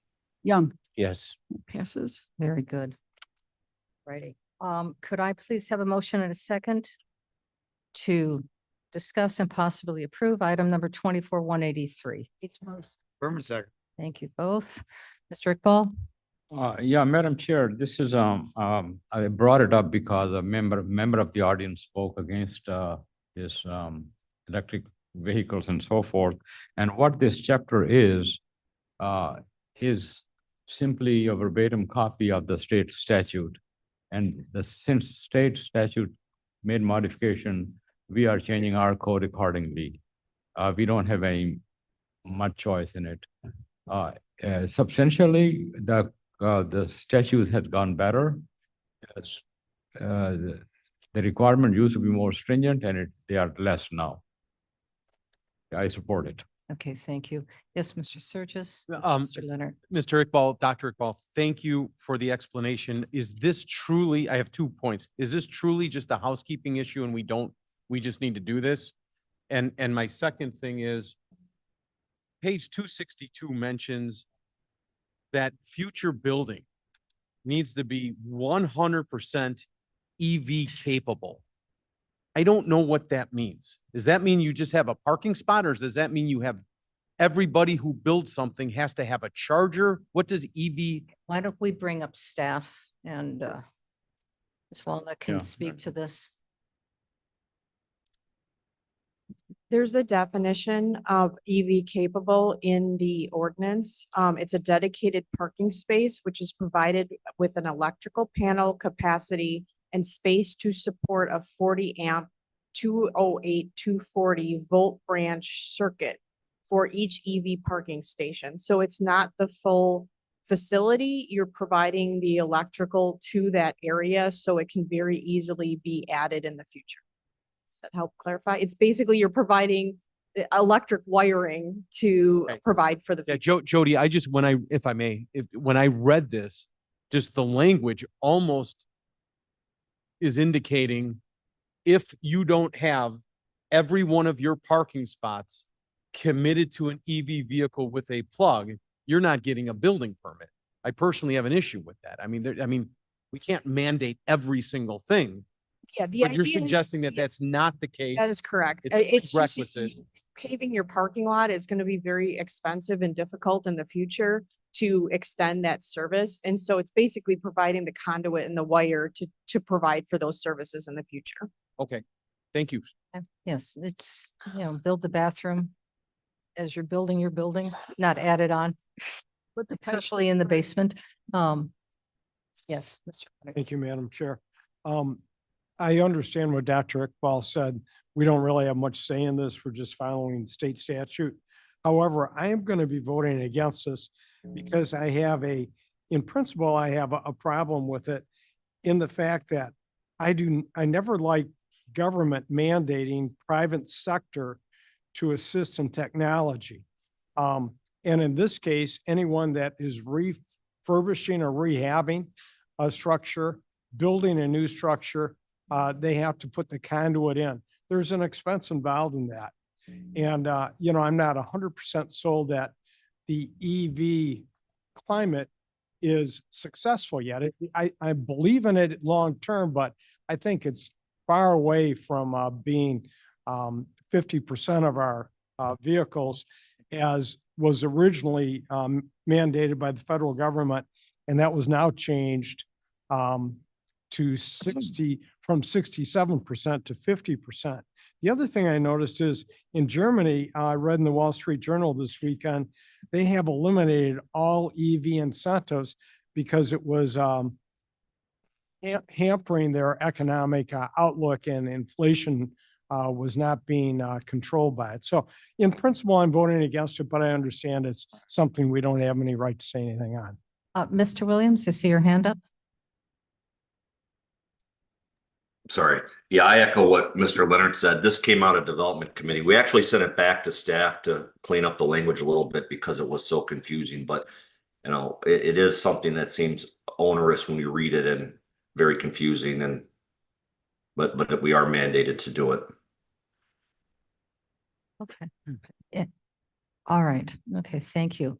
Yes, Ms. Gums. Thank you, Madam Chair. Just, I'm going to support this. Obviously, we have to do it anyways, but frankly, I think to my colleague's point, Mr. Leonard, when we build a new subdivision, we're laying pipe and we're putting a cap on it. It's an infrastructure issue.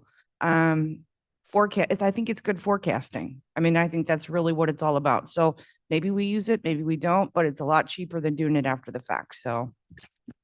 All right, Ms. Bates. When a developer comes in and puts in a bunch of houses, the developer is responsible for streetlights, gutters, sidewalks. Mr. Leonard just filled me in on this. So I feel like the EV infrastructure comes under this category of what does a good house have put under the ground before the lights go on. Okay, very good. Any other discussion? Seeing none, clerk, please call the roll. Allen, Allen, aye. Bates, It's yes. Berman, Yes. Doherty, Doherty, no. Ford, Gums, Yes. Iqbal, Yes. Juby, Aye. Kenyon, Oh. Caius, Yes. Leonard, Leonard, no. Lewis, Lewis, no. Linder, Linder, yes. Molina, Molina, yes. Roth, Roth, no. Sanchez, Sanchez, yes.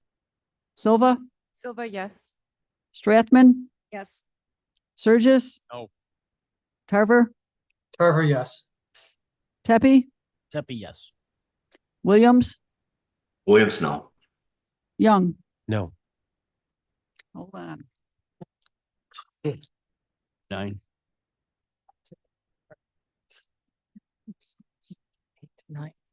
Passes. It passes. It passes.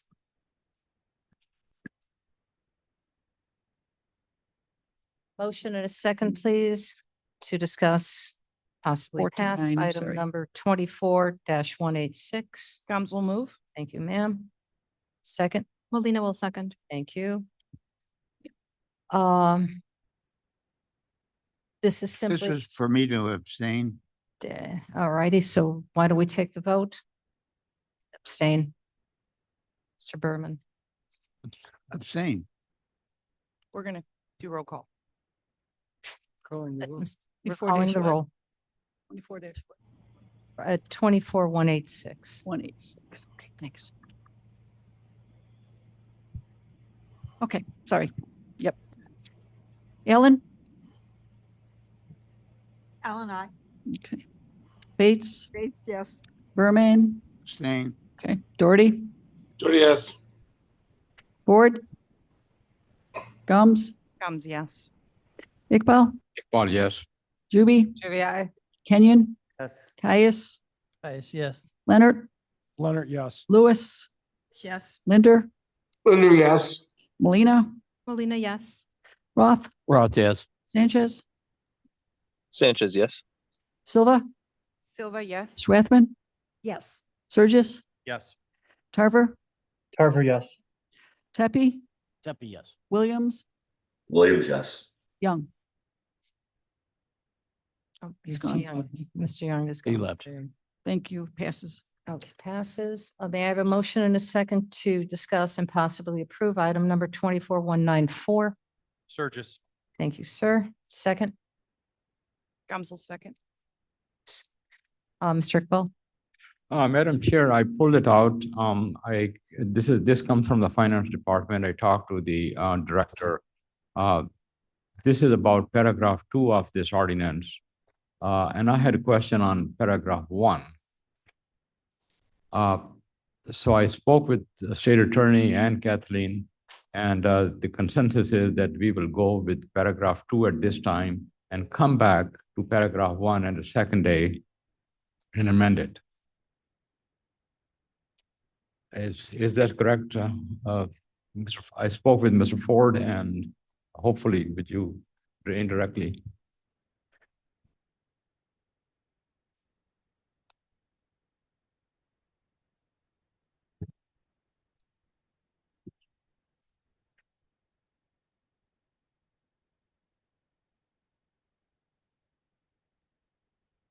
So, Ms. Hopkinson, please.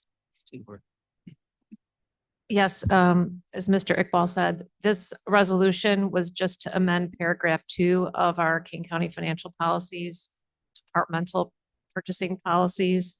And there's a suggestion to amend another paragraph, and we'll come back at a later date to amend that other paragraph.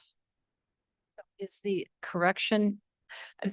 What was just shown on the screen was Mr. Iqbal's suggestion, which he emailed to me yesterday. This resolution is just amending paragraph 2. Oh, the policy. SEO Frank, nothing needs to be done as it relates to this unless Mr. Iqbal is moving to add language and then amend it, which I don't believe he's doing.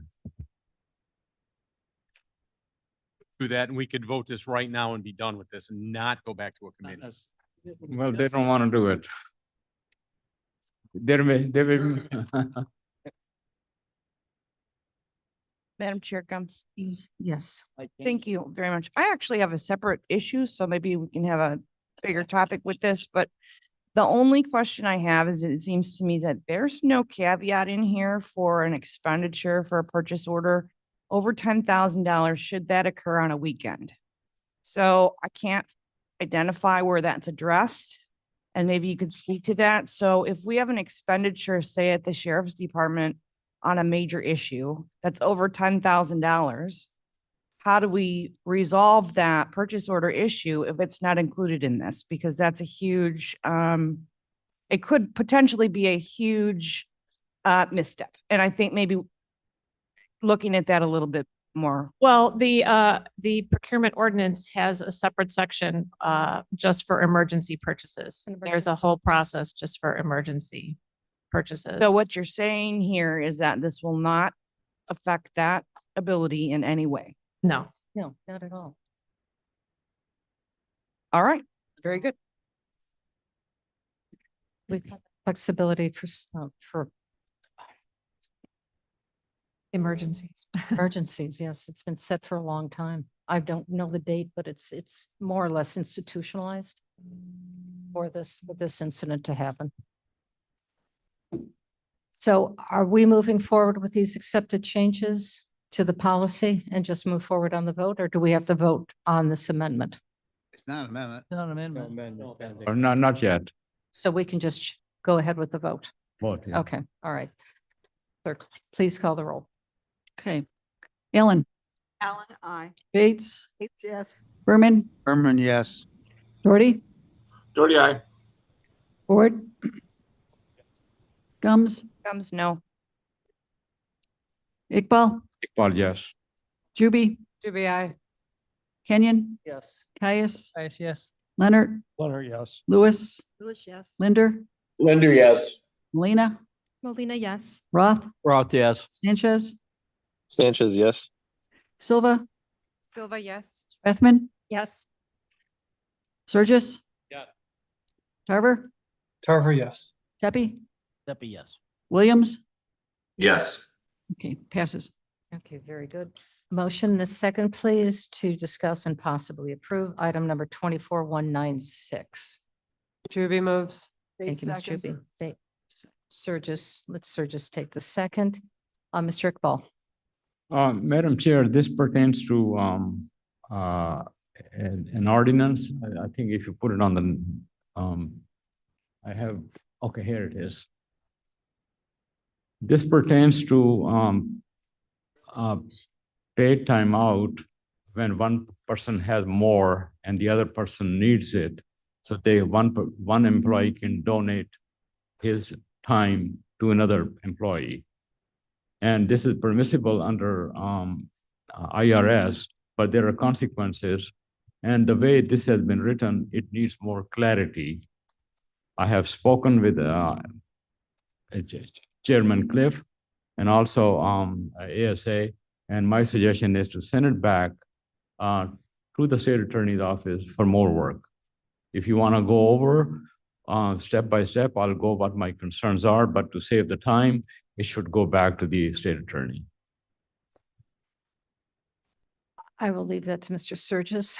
Madam Chair, I believe this has been vetted by the state's attorney office, and this, I would categorize this as one of those, we're trying something a little bit new to help our employees out, and we might have a bump in the road on this that we need to fix later on, but in its fundamental form, I would love to move this forward for a vote. And then, if 6 months from now, a year from now, we need to make a tweak or an adjustment because of an unintended consequence, I would be okay with that. Or revisiting this to make substantial corrections, but as it sits now, I'd be okay calling for a vote. Has this been vetted, noting these comments, so that would not impact anybody's taxability? You'll have to wait just 1 second. One been vetted. For the IRS, and Ms. Labrillo can come up as well, please. Yeah, so my understanding from my staff is that Mrs. Brillo had some basis for the qualifying need language. If you can explain that. We did review with one of the assistant state's attorneys, the IRS requirements. It does meet the IRS requirements. It does describe the taxability and the guidelines. The wages will be reported on the receiving employee's W-2 form, which does cover the necessary taxation, and it does not have any tax consequences to the donating employee because we do meet the requirements of the IRS for that tax treatment. So I do believe this does properly address the taxation. I'm not sure what is unclear about it. Again, it reports on the W-2 form. The receiving employee would receive wages that are the normal and expected wages had they been physically able to work. So they would not be exceeding their normal expected W-2 wages in the year. And the donating employee would not have any reduction in wages. So both parties should have the normal taxation that they would have. And because we are limiting it to those on FMLA leave with an approved FMLA illness, it is covering the IRS requirement that it be for a medical need. Yes, Mr. Frank. I guess my question is, under qualified need, are you interpreting that to mean an FMLA already pre-approval? Yes, that the initial paragraph there at the top is just an overarching statement to cover the intent. If you look down into the guidelines of the policy, it does specifically require that an employee be on an approved FMLA leave to be eligible. So I'm fine with leaving it as is. If the board would like more clarity, you can push this off to the end. We can draft up a quick language. Mr. Iqbal can make a proposal of an amended language under qualifying, which would essentially just be what she just repeated to you. And then that would take care of it. However you would like to go forward, we can do it either way. Move forward. Would everybody like to move forward? All right, Mr. Roth, you want to just stay?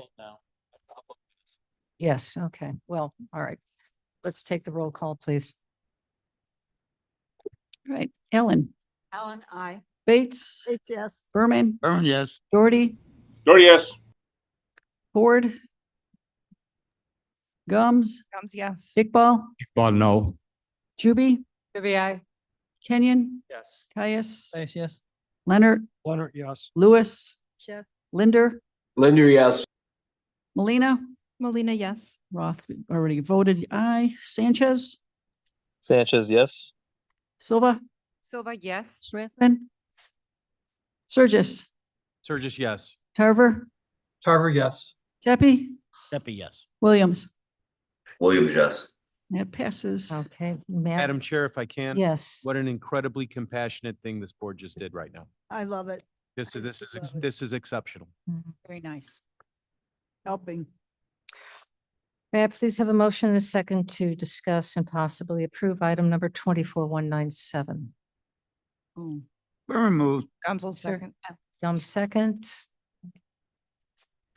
Elena, do you want to second that? 197 would be Yes. jobs, so. Okay, Jobs, oh. No, yes. Yes, why don't you second it, please, please? All right, Mr. Iqbal. Madam Chair, I need some more explanation on this thing. This is the membership that we are in. And I'd like to hear some cost benefit analysis because we have been paying dues. And what are we getting out of it? Madam Chair, we ordered hot dogs for lunch. So if we have a minute after Dr. Iqbal, there's 20 with everything and 20 plain with condiments on the side, and we can just take a 3-minute break or eat in our spots or whatever. I think that's, thank you. Thank you, ma'am. All right, please, what are we getting out of our Greater Chicagoland Economic Development Council? Sure. Mark Kirchhoff again. And again, the county board initially signed on with the city of Chicago and the other 6 counties in the region to participate in this for a 3-year period. Last year, you approved our first year membership, which is the $54,700 amount. I believe that's in the resolution.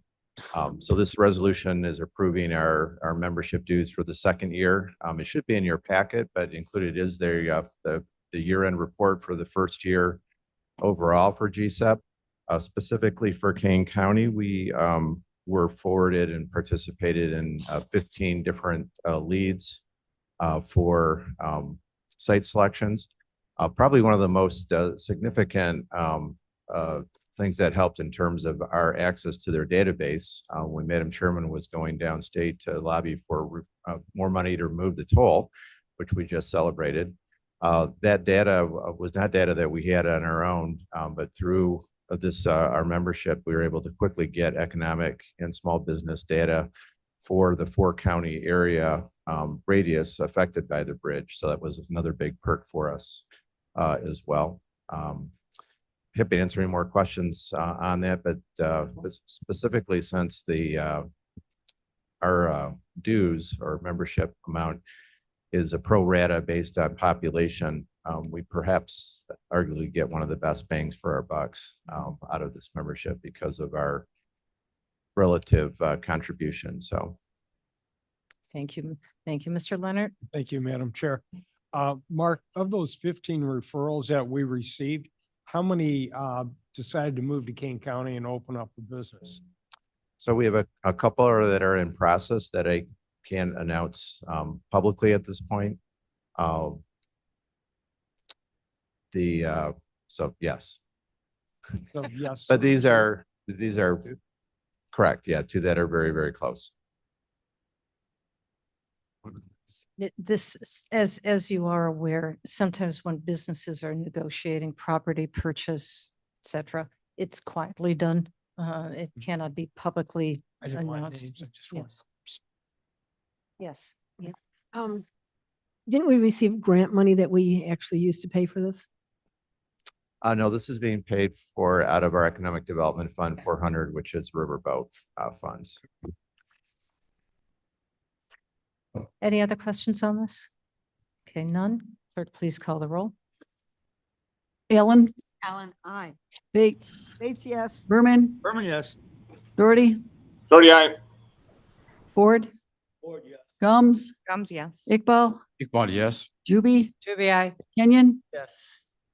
Caius, Caius, yes. Leonard, Leonard, yes. Lewis, Yes. Linder, Linder, yes. Molina, Molina, yes. is gone. Sanchez. Mr. Sanchez? Sanchez left. I guess so. All right. Silva, Silva, yes. Strathman, Yes. Surgis, Yes. Tarver, Tarver, yes. Pepe, Happy, yes. Williams. Yes. That passes. All right, let's take a few minutes. Please bring your hot dog here, and I would like to invite a representative from the Daily Herald. If she would like to have a hot dog, you are more than welcome to have a hot dog.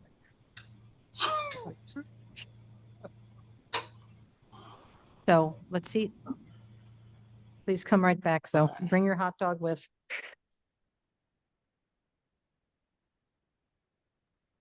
I'm waiting for DoorDash. Me too, Mike. Me 3.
Went to my doctor about 6 months ago. No, oh, there we go. Okay, very good. All right, ladies, gentlemen, let's reconvene. Talking about public health right because we're eating.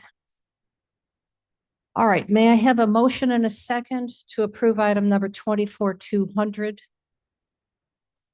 I believe, Thank you. Madam Chair, I believe, We're at Dr. 199? 189, yeah. 99. I'll move that one. You move 199. Very good.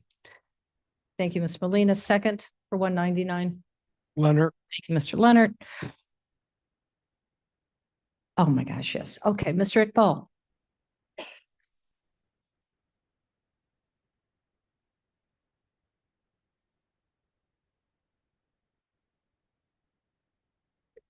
We're talking about emergency management. Madam Chair, I have a question about this whole scheme. This resolution is asking to grant them permission to lease disaster shelters. Are these homeless shelters, or is it something different than homeless? Or so it's kind of confusing. If you read the whole thing, it looks like that we are running out of the capacity and we need more. So I need to have clarity on it. Is there anybody here from? I believe our director is online. I asked him to jump in Thank to you. make sure to answer any questions. Thank you, Scott. I'm here. Can you hear me? Yes.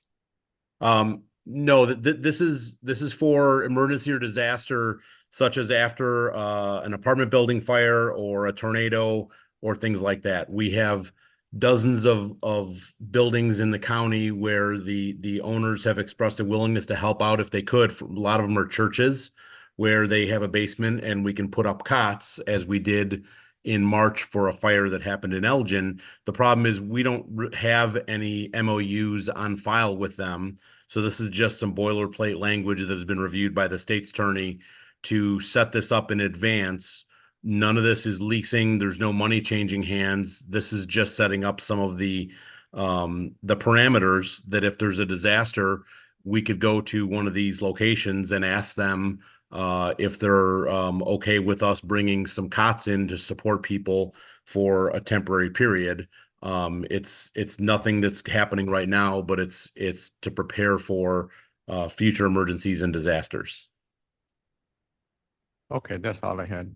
Thank you. There's no other questions. Clerk, please call the roll. Ellen, Ellen, I. Bates, Bates, yes. Berman, Doherty, Doherty, yes. Ford, Gums, Yes. Iqbal, Iqbal, yes. Juby, Yeah. Kenyon, Yes. Caius, Yes. Leonard, Leonard, yes. Lewis, Lewis, yes. Linder, Linder, yes. Molina, Molina, yes. Sanchez, did you return? No. Silva, Silva, yes. Strathman, Yes. Surges, Yes. Tarver, Tarver, yes. Tepe, Happy, yes. Williams. Yes. Okay, that passes. Okay, very good. May I please have a motion and a second to discuss and possibly approve item number 24-200? Should be seconds. Yes, Ms. Strathman seconds. Okay. Mr. Paul. Madam Chair, I'll be voting no to this thing. I think this is one of the most irresponsible thing that I have seen. This concerns developing an app by high school students and entering an agreement with Apple so that it would go on Apple apps. My question is, there is no agreement with these students, and there shouldn't be because they're underage. And this is, we are asked to authorize Mr. Isaacson to sign this 100+ page agreement with Apple.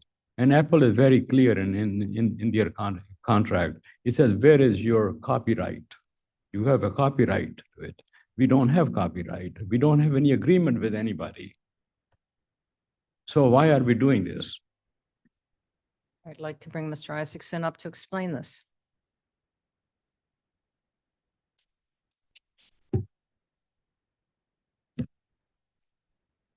So this project was part of our efforts to reduce vaping with teenagers.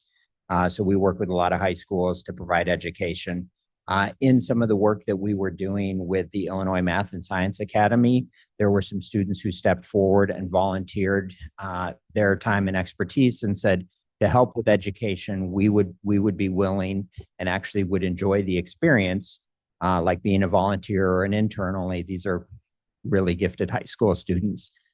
We'd be able to develop an app for you that you would be able to use. Our team, thinking that this would be a good opportunity to have peer-to-peer education, agreed to work with them. So our staff was able to review the content. The students produced the information to get it on the App Store. That leads us to the 100-page agreement that you're mentioning. But this was donated by the students. It's their time, and they enjoyed the process to have the experience to do it, to put on their resumes. So we do not have an agreement with the students.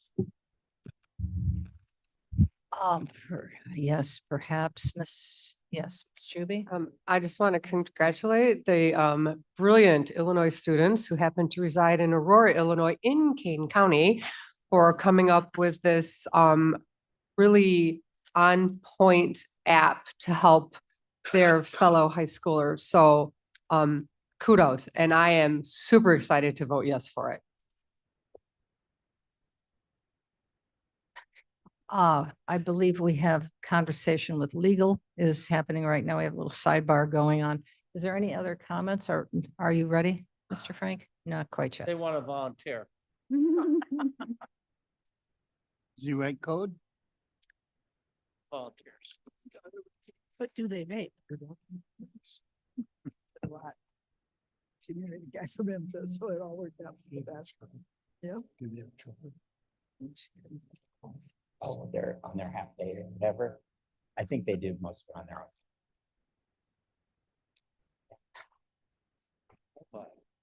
own. Everybody, we're having another sidebar conversation is occurring. The attorney's in there. That should shorten things. All our problem.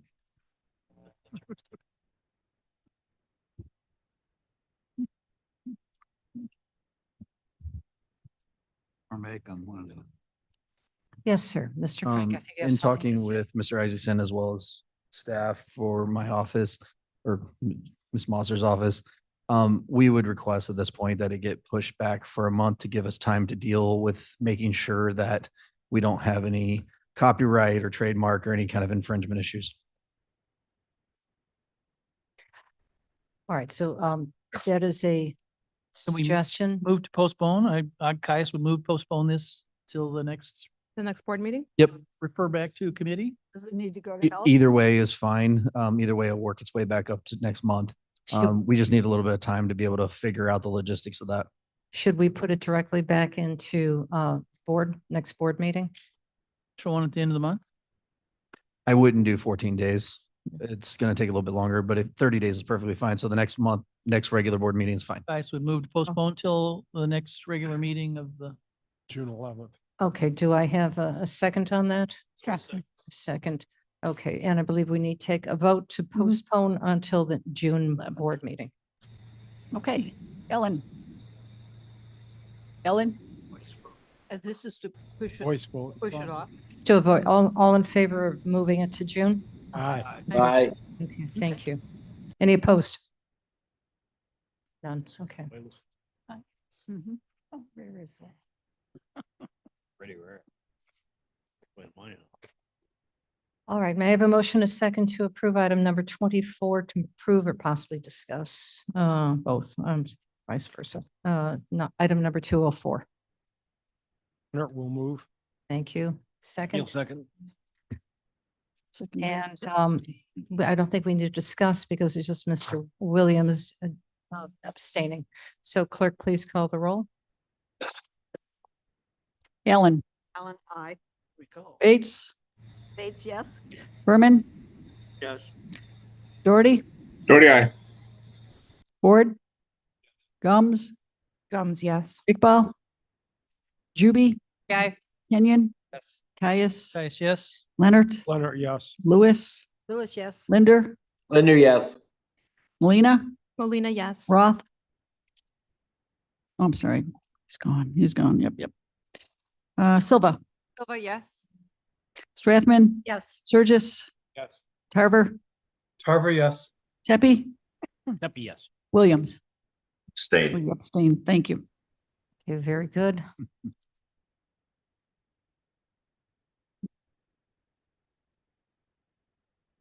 Last item. I have a motion and a second to discuss and possibly approve item number 24-215. Kenyon remove. Kenyon moves. Kenyon, second, please. Second. Thank you, Ms. Strathman. Discussion. Yes, yes, sir.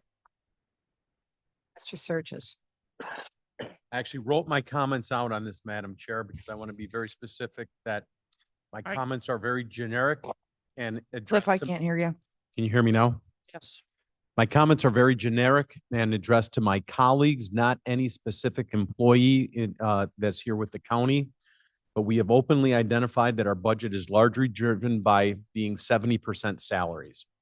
This being the situation, we have intentionally enacted several initiatives to manage the spending, to manage our spending via our Finance Committee and Human Services. I'm deeply troubled by the actions of this body being presented via Resolution 24-215 under the notion of an absolute emergency, and it undermines those very specific initiatives that we've enacted. If we're going to ignore and reclassify cases on an absolute urgency basis, then what's the point of the governance we are trying to achieve? Job descriptions were just rewritten last year and department heads and grading of those grades that were accepted. There are ways to avoid these fire drills, and appropriate training with redundancies in place could avoid these situations that put stress on our already limited funding during a time of deficit spending. Again, this is not specific to an employee in any way, shape, or form, and I don't want it construed that way. But we didn't enact these practices only to find ourselves with our back against the wall, trying to reclassify and recategorize somebody at, every time something comes up. So I just want to throw that caution out there. I understand the situation in this instance. And that's all I have on the topic. Right. Okay. Anybody else? Deborah. Yes, ma'am. Since we keep running into this, and when we discussed this in committee, I believe what we said was, when we run into road bumps, we'll come back and visit it. Also in committee, I believe there was discussion that as this was rolled out, we were talking with our executive directors and we were saying to them, it's work, where is it going to be a problem, and so on. And some of the scuttlebutt is that the executive directors are feeling that they were not listened to, that we made the decision, we haven't revisited it, and it's causing problems for them. Is there a time where we want to go back and try and figure this out or squinch it a little bit more? If you're asking specifically, I guess my response would be, maybe after this budget cycle, when we know that we have the finances to achieve everything that we're trying to do, that would be an appropriate time to do this. But the way it was laid out to us is that we just flat out don't have the money. And we need to do everything we can to try and control that within reason. And the point of my soliloquy was nothing more than we don't want to be readdressing these until possibly as a collective 24 unit body here, we've addressed the revenue issue or the deficit issue. And then once we've done that, Debbie, I couldn't agree more. We should probably be looking at some of these to say, where did we miss and how can we fix? So I know that kind of sidesteps your answer, but it's as honest as I could be. I understand what you're saying. I'm Okay. just not sure I agree with it. And don't have to, just my opinion. Yeah. Yep. Ms. Strathman? Yes, thank you, Madam Chair. I think when the board sets a policy and we say we'll come back to it, I don't think we should put a timeline on when we come back to it, because there are situations that arise before, that may arise before we come back to the allotted times calendar that we talk about. I think that is what, this is one of those situations. I really believe in the phrase penny wise and pound foolish. And to me, to not support this is penny wise and pound foolish. I think this is a position that we need. It's a very valued situation and person in this situation, and I will be voting for it. Thank you. Is there anybody else? Yes. I'm sorry to dwell on it, but we have run into push comes to shove in other cases where we've decided that it's important. I'm thinking of when we did the finance department redo. We needed to hold on to people. We realized that we had to be competitive and we made the decision that we were going to do that. I'm just concerned. I don't know if I know how to measure a push comes to shove situation, but I feel like we're running into them. Yeah, Deb, Madam Chair, if I may. And again, I am not stepping into anybody's committee to try and answer this, but Please. But my understanding is we simply don't have a redundancy in this case. This individual is the individual that we have in the county that can do this. So we, as a collective management body, have sort of backed ourselves into this corner. And my question, how do we prevent that in the future by having a fail-safe built in so that if one person leaves, we always have that redundancy to, how are we building our bench so that we always have an individual capable of stepping in and really fundamentally, Deb, to some degree, the culture that we have here, in my opinion, and what I see is that we oftentimes want this to be the end all be all for an employee. We want to keep that employee for 40 years and yay. And I'm not sure that every position and this isn't specific to this in any way, shape or form, but I'm not sure every position is geared toward that. We might be a stepping stone, county where somebody says, I'm going to put 10 years at Kane before I go to Cook. But somebody else also said that in a smaller community that said, I'm going to graduate and start there before I go on to Kane. And that's just a tough reality to kind of swallow. And because we're not the biggest guy on the block, but we're not the smallest guy on the block either. And trying to figure out who we are sometimes, it's just a matter of culture. And we'll all disagree on what that culture is at any snapshot in time. But I can tell you, it's easier to define who you are when you've tackled your revenue situation. It's a whole lot easier. So. Yes, Mr. Caius. Yes. Excuse me. Ms. Caius, just as a quick, there's just so many points that we're going through. I think too many, probably. I think the big point is that this is whether it's right or wrong, what have we done wrong, we need to have this is a particularly point person that we need to have in this particular time. And I can't agree with you more that on the long run, we need to make sure that we're mainly for the equity study to have equitable pay, not so much necessarily, the budget's another thing too, but what we want to do is take time as we are taking our wagon down the road that we adjust so that we don't lose the wheels on the way. And I think this is a particular case where the side effects would be really bad if we lost the person at this particular time.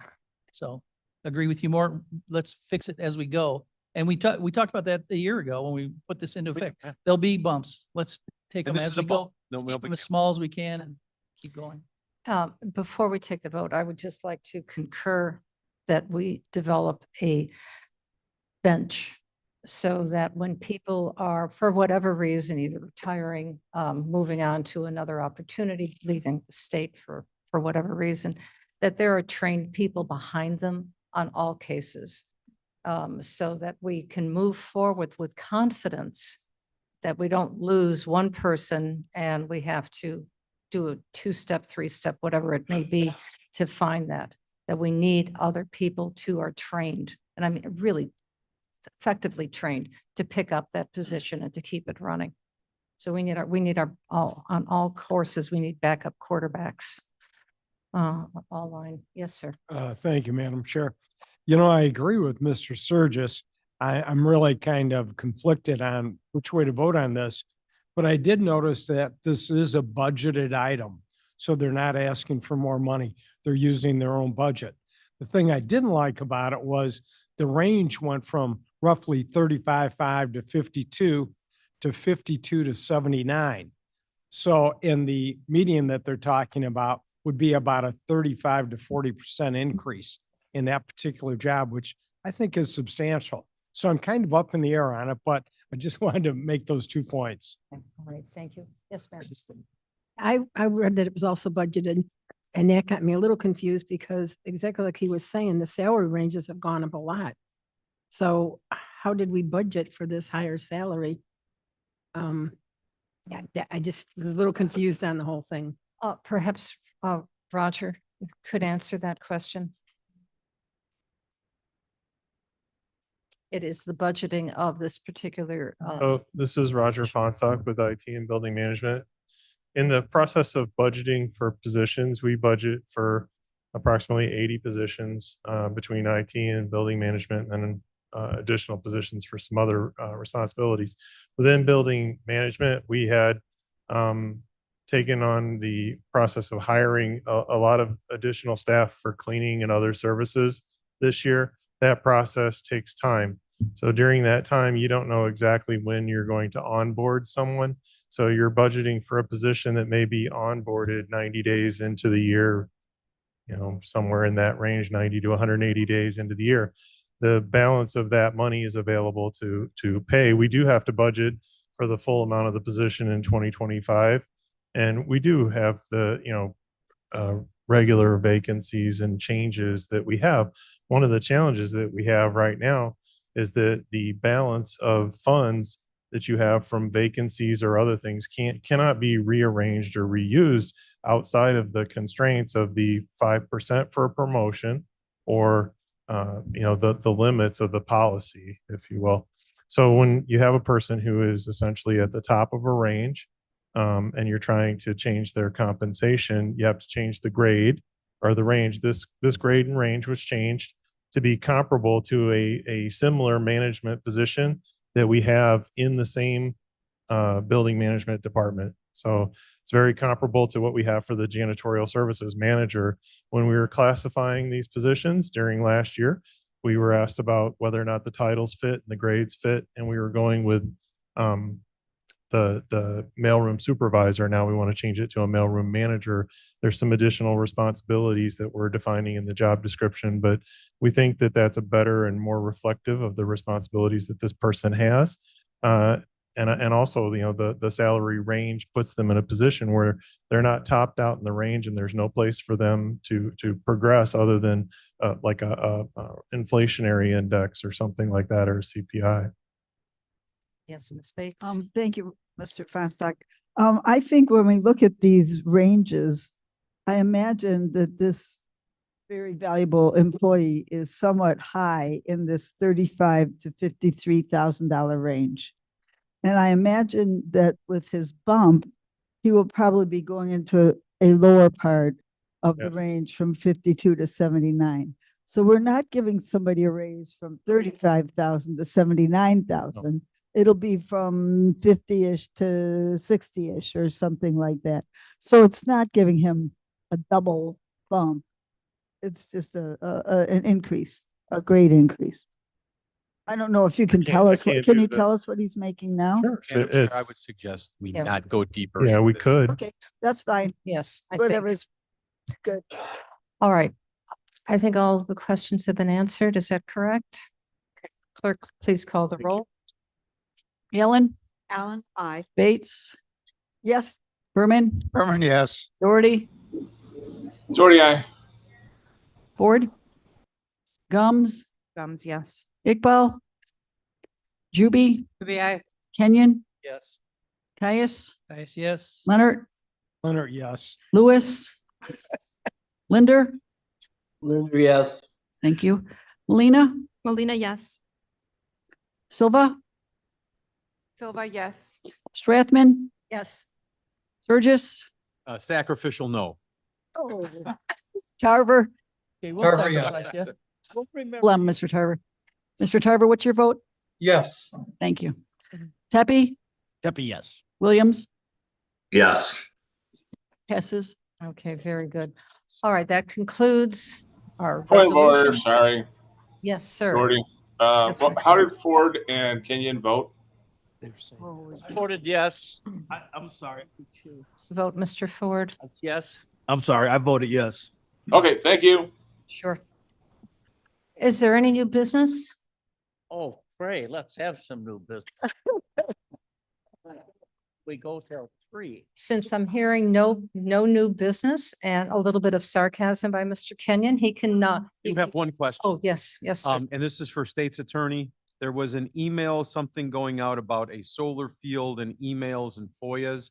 If residents emailed us saying we're for or against or whatever, are those emails we need to send on to you or just leave it alone? If they relate to something that is currently before you, that will be coming up on a board meeting or something like that, that you, or you reasonably believe will, please forward it to me. I can disregard it if it's not anything, but that would be my preference. If it's something that's long past, that's no longer before the board, you don't have to send it to me. Got it. Thank you. I move we adjourn, so you could go play golf or whatever your heart wants to do today. Agrees on. Do I have a second? Leonard seconds. Mr. Leonard, all in favor, aye? Aye. Anybody Aye, aye. opposed? Hey. Have a great day, everybody. She said